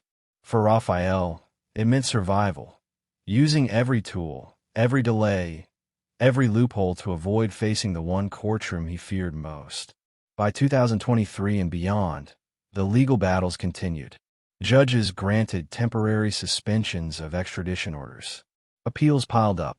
Each ruling was dissected in the press. Each delay interpreted as corruption, incompetence, or both. Rafael remained in prison, older and weaker, but still defiant. His story, which had begun in the dusty fields of Sinaloa, which had passed through torture chambers, shallow graves, courtrooms, and mountain hideouts, now lingered in the sterile halls of legal bureaucracy. The irony was stark. A man once feared as the Narco of Narcos, who had commanded empires and defied nations, now fought his greatest battle not with guns or money, but with paperwork and aging lawyers. The extradition battles were less dramatic than the firefights of his youth, less cinematic than his capture in 2022. But they mattered just as much. Because the question of whether Rafael would face justice in the United States was more than a legal issue. It was a symbol of whether justice itself could survive corruption, delay, and time. And so the story of Rafael Caro Quintero entered its final act, suspended between two nations, between past crimes and present battles, between a courtroom in California and a cell in Mexico. The extradition battles were not just about one man. They were about the memory of Kiki Camarena, the integrity of governments, and the belief that justice, no matter how delayed, could still be delivered. The world watched, as it had for nearly 40 years, waiting to see if the circle would truly close. The story of Rafael Caro Quintero does not end with his capture in 2022, nor with the extradition battles that followed. His legacy extends far beyond his prison cell, far beyond the courts that argue his fate. It lingers in the mountains of Sinaloa, in the corridors of power, in the grief of the Camarena family, and in the violence that still engulfs Mexico. To understand the legacy of Rafael Caro Quintero is to understand the paradox of a man who became a myth. A boy from poverty who rose to unimaginable wealth, a visionary trafficker who built empires, a murderer whose cruelty sparked outrage across nations, and an outlaw whose name still stirs both fear and admiration. His life left scars not only on the people he touched directly, but on two countries locked in an endless war against the shadows he helped unleash. The most immediate part of Rafael's legacy lies in the death of Enrique Kiki Camarena. That single act, the abduction, torture, and murder of a U.S. DEA agent, reshaped the war on drugs in ways that continue nearly 40 years later. Before Kiki's death, the United States saw Mexican traffickers as dangerous but manageable, secondary to the Colombian cartels flooding America with cocaine. After his death, everything changed. The U.S. poured resources into Mexico, expanded the DEA's reach, and pressured the Mexican government to confront traffickers more aggressively. The relationship between the two countries, always uneasy, became defined by the shadow of Kiki's murder. Every agent who joined the DEA afterward learned his story. Every operation in Mexico carried his ghost. In this way, Rafael's crime ensured that Kiki's name became eternal, a symbol of sacrifice and resilience. But Rafael's legacy is not only written in the blood of one man. It is written in the transformation of the drug trade itself. In the 1980s, the Guadalajara Cartel was pioneering. It was one of the first to create a centralized, cooperative structure that unified traffickers across regions. It developed new smuggling routes, built massive plantations like Rancho Buffalo, and forged alliances with Colombian cartels. When Rafael, Don Neto, and Felix Gallardo ruled, they laid the foundations for the modern Mexican drug trade. Even after Guadalajara fractured, the cartels that followed, Tijuana, Juarez, and especially Sinaloa, were born from its ashes. Rafael may have been imprisoned for decades, but his blueprint survived. The tunnels, the networks, the corruption, all carried his fingerprints. His legend also shaped culture. In Mexico, where poverty and corruption often blur the lines between villain and hero, Rafael became a figure of myth. Corridos, the ballads that glorify Narcos, told his story as one of defiance. He was painted as a Robin Hood who gave to the poor, who stood against foreign powers, who rose from nothing to challenge the United States itself. To villagers in Sinaloa, he was not just a trafficker. He was a symbol of possibility, proof that someone from their soil could rise above poverty, even if by legal means. This myth endures, even as the facts tell a darker story. For every peso he handed out, there were lives destroyed by addiction, communities scarred by violence, and families shattered by loss. Yet the legend persists, because in places where the state fails to provide, myths often feel truer than reality. For the United States, Rafael's legacy is one of unfinished justice. His release in 2013 was seen as a humiliation, a symbol of Mexico's corruption and the fragility of its legal system. His years on the run deepened that wound, making him a ghost that mocked the very idea of accountability. Even his recapture in 2022, celebrated as a victory, carried an uneasy weight. Could justice ever truly be served after decades of delay? Would extradition finally close the circle, or would bureaucratic battles drag on until age or illness claimed him first? To the DEA, Rafael became less a man than a mission, a reminder that their fight was endless, that persistence was the only answer to betrayal. In Mexico, his legacy is more complicated. On one hand, he is remembered as the man who brought international shame upon the country, whose arrogance revealed the rot of corruption that allowed him to flourish. On the other, he remains a folk hero in parts of Sinaloa, where his generosity and youth still echoes in stories passed down. He embodies the contradictions of Mexico's narco culture, admired and despised, feared and celebrated, condemned and immortalized. His name sparks anger in victims, pride in followers, and unease in politicians. Few figures in Mexico's modern history embody such polarizing power. Perhaps the most haunting part of Rafael's legacy is the violence that followed his downfall. The Guadalajara Cartel's collapse after Kiki's death did not end trafficking. It multiplied it. The fragmentation created rival cartels that plunged Mexico into decades of bloodshed. The Tijuana Cartel, ruled by the Arellano Felix brothers, unleashed terror on the border. The Juarez Cartel, under Amado Carrillo Fuentes, built an empire on cocaine. And the Sinaloa Cartel, under El Chapo Guzman and El Mayo Zambada, grew into the most powerful trafficking organization in the world. All of them could trace their lineage back to Rafael and his partners. In killing one man, Rafael had ensured the destruction of his own empire. But in that destruction, he helped create monsters far larger than himself. The violence of today, the massacres, the disappearances, the endless war, can be traced, at least in part, to the seeds planted in Guadalajara. For Rafael himself, legacy was something he seemed to both embrace and deny. In interviews after his release, he spoke of regret, claiming he wanted peace, claiming he was done with trafficking. He admitted Kiki's death had been a mistake, one he did not intend. Yet his words rang hollow against the enormity of his actions. Regret spoken in old age cannot erase screams recorded on tapes, cannot erase shallow graves, cannot erase the pain of a widow and children. His attempt to soften his legacy only highlighted the gap between the myth and the man. And yet, legacy is rarely about truth alone. It is about perception, about the stories people choose to tell.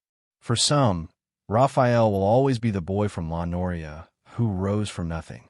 For others, he will always be the murderer who tortured an agent to death. For many, he will be both, a contradiction too complex to resolve. The question of extradition remains a central part of his legacy. If he is delivered to the United States, his trial will be the final act of a story that began nearly 40 years earlier. It will be the chance for the DEA to stand in court and face the man who symbolized their greatest loss. It will be the moment Kiki's family can hear a verdict spoken on U.S. soil, closing the circle. But if extradition is delayed until Rafael dies in Mexico, his legacy will be one of unfinished justice, a ghost story that ends not with resolution, but with silence. Either way, the battle over his fate ensures that his name will remain in headlines, his story will remain alive. For ordinary Mexicans, Rafael's legacy is lived daily in the violence that still stalks their communities. The cartels he helped create are stronger than ever, their reach global, their cruelty unmatched. Entire regions live under their shadow. Children grow up with gunfire as background noise. Families vanish into the abyss of disappearances. Rafael may sit in a cell, his empire long gone, but the world he helped shape still bleeds. His legacy is not just history, it is the present. And for the DEA, his legacy is a constant reminder of why their fight continues. Every new agent learns Kiki's story, sees Rafael's face, understands the cost of the job. His capture in 2022 was a victory, but it was also a lesson. Justice may be delayed, obstructed, corrupted, but it can never be abandoned. The hunt for Rafael became part of the agency's DNA, a legend passed from one generation to the next. In that sense, Rafael's legacy is paradoxical. He tried to break them with cruelty, but instead he made them stronger, more relentless. In the end, the legacy of Rafael Caro Quintero is a mirror. It reflects the poverty that breeds crime, the corruption that enables it, the arrogance that destroys empires, and the resilience of those who fight back. It reflects a Mexico caught between admiration and despair, and a United States haunted by the loss of one man. It reflects the truth that legends are not born in triumph alone, but in tragedy, in the scars left behind. He was a boy who planted marijuana in the hills of Badiraguato. He became a king who built empires and bought politicians. He became a murderer whose arrogance destroyed his own world. He became a fugitive who outlasted the odds. And in the end, he became a prisoner once more, his legacy carried not by him, but by the stories told in songs, in courtrooms, in ceremonies, and in the whispers of mountains that never forget. The Narco of Narcos is no longer free, but his legacy, bloody, complicated, immortal, will never die. Legends of Mexico are not written solely in courtrooms or prison files. They are sung in corridos, painted in murals, whispered in cantinas, and broadcast in television dramas that blur truth and fiction until both feel inseparable. Few figures embody this cultural phenomenon more than Rafael Caro Quintero. Long after his plantations were burned, long after his empire collapsed, long after his capture and recapture, Rafael lives on his myth. His story, repeated and reshaped over decades, has become more than history. It has become folklore, a symbol of defiance, corruption, wealth, tragedy, and survival. To understand Rafael's cultural myth is to understand how Mexico processes its wounds, how crime becomes legend, and how legend becomes identity. The corrido is perhaps the most powerful vessel of this myth. These folk ballads, sung with guitars, accordions, and voices heavy with pride or grief, have always celebrated outlaws. Bandits, rebels, revolutionaries, all were immortalized in verses that carried their names into eternity. For Rafael, the corridos began in the 1980s, when his rise in Guadalajara was the talk of both border towns and backwater villages. Songs praised his wealth, his audacity, his ability to outsmart governments. They cast him as the Robin Hood of Sinaloa, a man who rose from poverty to challenge the world's greatest power. Some corridos even described Rancho Buffalo as if it were Eden itself, a miraculous kingdom hidden in the desert, tended by the Narco of Narcos. But corridos are never just songs. They are identity. In the mountains of Sinaloa, where government presence is thin and poverty is thick, these ballads become collective memory. Children learn Rafael's name not from history books, but from melodies sung at family gatherings. They hear of his generosity, his defiance, his cunning. They hear little of the screams recorded on tape in Lope de Vega or the agony of Kiki Camarena. Myth trims away the shadows, leaving only the image that resonates. A poor boy who rose high, who gave back, who stood tall against outsiders. Television and film carried the myth further. In recent years, streaming platforms and Mexican productions turned narco stories into serialized dramas. Narcos. Mexico portrayed Rafael as more than just a trafficker. It showed him as a visionary, a reckless genius, a man whose ambition rivaled his arrogance. Viewers around the world saw his story dramatized with cinematic flair, his life placed alongside pop culture antiheroes like Tony Montana or Walter White. The line between truth and performance blurred. For many, the Netflix version of Rafael became the Rafael they knew, a character to analyze, debate, even sympathize with. The cruelty of his actions did not disappear, but they became packaged in a narrative where ambition, betrayal, and downfall played out like Shakespearean tragedy. This portrayal matters. Culture shapes memory, and memory shapes legacy. When millions watch Rafael's story framed through the lens of entertainment, his myth grows stronger, his humanity more complex, his crimes less isolated. He is no longer just the man who ordered a DEA agent's murder. He is also the boy from Baraguado, the lover of Sarah Cozio, the rival of Felix Gallardo, the fugitive in the Sierra. Every layer adds depth, and depth breeds fascination. But fascination is dangerous. The cultural myth of Rafael has consequences. In communities ravaged by cartel violence, young men still dream of becoming the next narco king, fueled by songs and shows that glamorize the lifestyle.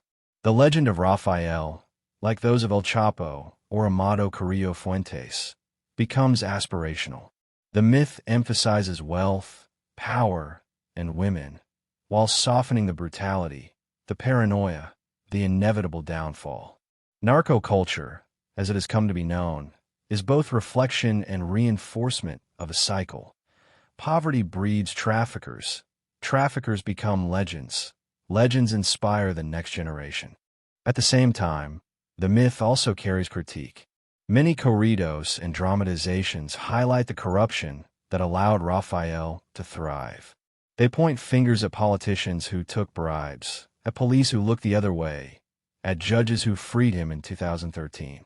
In this sense, Rafael's cultural myth becomes a mirror for Mexico's failures, a way of saying, he is not alone in guilt. He is the product of a system where the state itself sells out, where justice is bought and sold. The myth, then, is not only about one man but about a nation grappling with its own complicity. Internationally, Rafael's myth has taken on a different tone. In the United States, he is remembered less as a folk hero and more as a villain, the face of DEA posters, the man whose bounty once reached $20 million. Yet even in the U.S., his story has crossed into popular culture. Documentaries, true crime podcasts, and dramatized series have turned his life into entertainment, consumed not for admiration, but for intrigue. American audiences may not sing his praises, but they still tune in, still binge-watch, still discuss his choices as though he were a character in a morality play. In this way, even in condemnation, his myth grows. The endurance of Rafael's myth also reflects something deeply human: the need to turn chaos into narrative. The drug war in Mexico has killed hundreds of thousands, disappeared tens of thousands more, and scarred entire generations. The violence is overwhelming, often senseless, and seemingly endless. To process this trauma, society clings to stories. Figures like Rafael become symbols through which people make sense of a larger conflict. His rise and fall become metaphors for ambition and consequence, for corruption and decay. The myth reduces a sprawling, bloody reality into a tale that can be told, sung, dramatized. And, in that simplification, people find a strange kind of comfort. For victims, however, the myth is bitter. Families of those lost to cartel violence see the glorification of Rafael as a second wound. For them, he is not a hero or an anti-hero. He is a criminal who thrived on blood.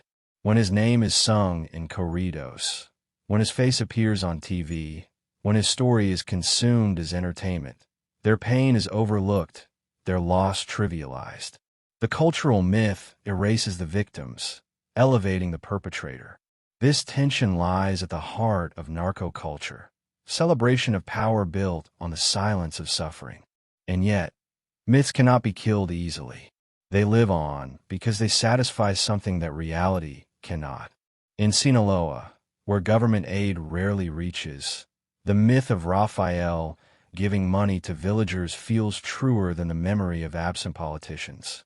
In entertainment, where audiences crave complexity, the myth of Rafael as a flawed visionary feels richer than the flat truth of cruelty. In songs, where pride and local identity runs deep, the myth of Rafael as a Sinaloan who defied the world feels more inspiring than the bleak statistics of violence. The cultural myth of Rafael Caro Quintero, then, is not just about him. It is about Mexico's relationship with power, corruption, poverty, and pride. It is about the stories people tell to endure the unendurable. It is about how one man's life, filled with crime and tragedy, can become a symbol that transcends the man himself. But myths are double-edged. They immortalize, but they also distort. They keep names alive, but they risk erasing truths. The myth of Rafael will likely outlast his life, sung in corridos, portrayed in series, debated in conversations. Yet the reality, the screams of Kiki Camarena, the blood of rivals, the terror of communities, will always shadow the legend. And perhaps that is Rafael's true cultural legacy, a myth that fascinates, a truth that horrifies, and a society caught between the two. The narco of narcos is a man no longer free, but in songs, screens, and stories, he walks forever, larger than life, smaller than truth, eternal in myth. The story of Rafael Caro Quintero begins in the dust of Guadalajara and winds through deserts, mountains, palaces, torture chambers, prisons, courtrooms, and the cultural imagination of two nations. It is a story stitched together from poverty and ambition, greed and betrayal, cruelty and defiance. And though it ends with him in chains once again, old and frail, the echoes of his life continue to ripple outward, through the families broken by his decisions, through the cartels that rose from his empire's ashes, through the ballads that sing his name, and through the memory of one man whose death defined everything. Enrique Kiki Camarena. To conclude Rafael's story is to accept that it cannot be neatly closed. Justice, myth, and memory do not align perfectly. They pull in different directions, leaving contradictions that cannot be resolved, only acknowledged. He is both a prisoner and a legend, both a murderer and a folk hero, both a relic of a bygone era and a symbol of cycles that still continue today. His legacy, like Mexico's drug war itself, is not linear. It is a circle, repeating, reshaping, refusing to end. For the DEA, the story is one of vengeance and persistence. Kiki's death in 1985 was more than a tragedy. It was a call to arms. It galvanized an agency, reshaped American drug policy, and set the stage for decades of pursuit. Agents who were not yet born when Kiki died still speak of him with reverence, still see Rafael as unfinished business. To them, justice has not been served until Rafael is extradited, tried, and sentenced in the United States. No amount of time, no amount of age, no amount of regret can erase that demand. The DEA's memory is long, and Rafael is woven into it like a scar. For Mexico, the story is more complicated. Rafael embodies both pride and shame.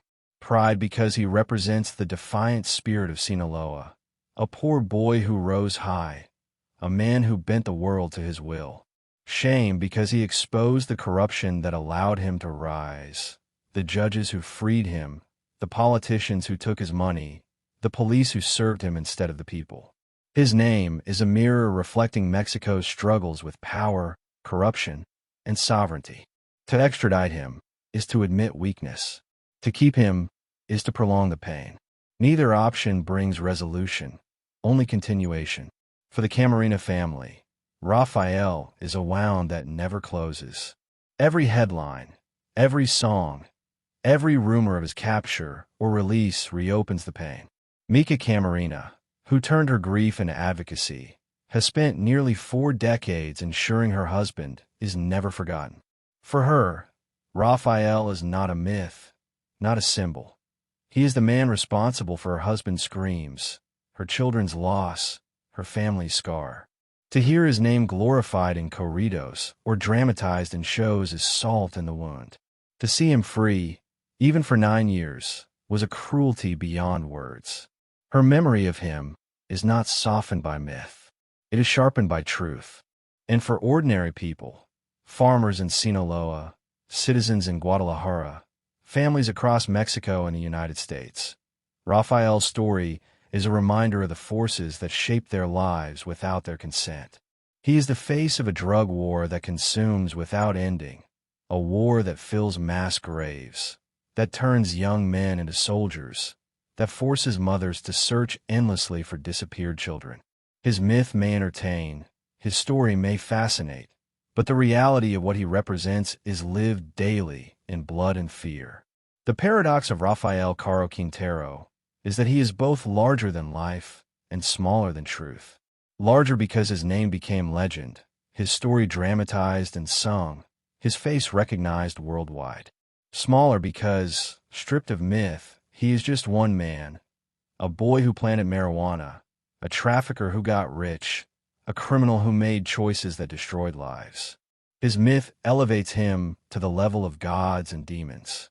His truth reduces him to a man of arrogance and cruelty.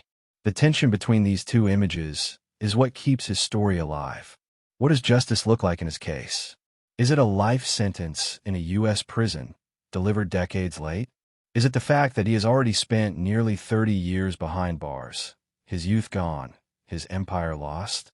Is it the loss of freedom in his old age, when frailty replaces power? Or is justice forever denied, because no sentence, no punishment can bring back Kiki, can undo the suffering of victims, can restore what was lost? These questions hang unresolved, because justice in stories like Rafael's is never clean. It is always partial, always shadowed by corruption, delay, or compromise. And what a myth. Myths endure because they satisfy needs that facts cannot. In Sinaloa, the myth of Rafael, as Robin Hood endures because poverty endures. In popular culture, the myth of Raphael as a tragic antihero endures because audiences crave complexity. In politics, the myth of Raphael as proof of corruption endures because corruption remains. Myths are not about truth. They are about resonance. And Raphael resonates because he embodies contradictions that everyone recognizes: ambition and downfall, defiance and betrayal, cruelty and charisma.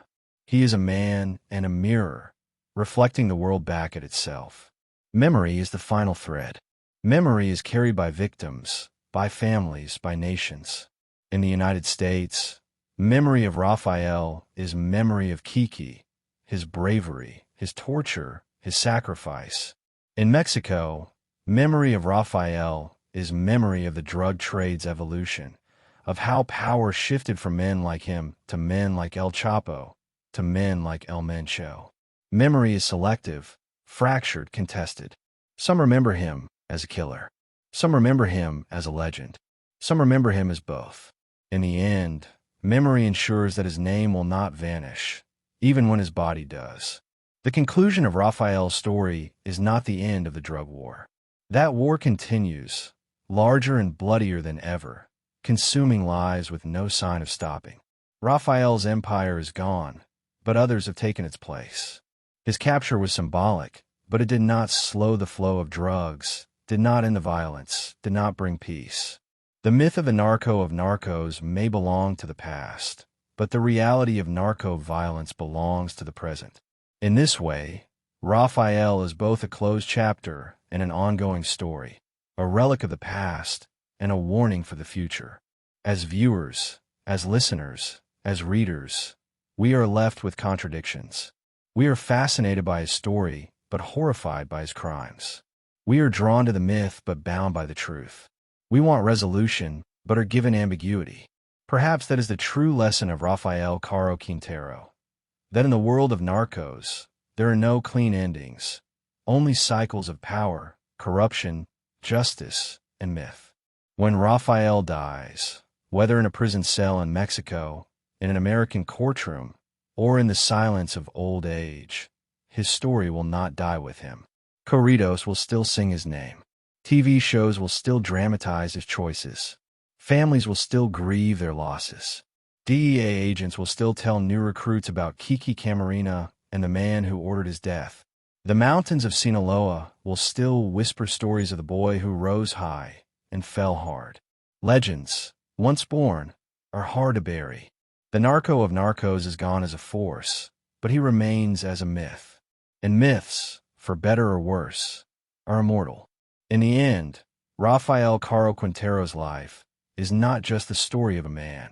It is the story of Mexico's struggle with poverty and corruption, the story of America's relentless pursuit of justice, the story of how crime and culture intertwine, and the story of how memory outlives reality.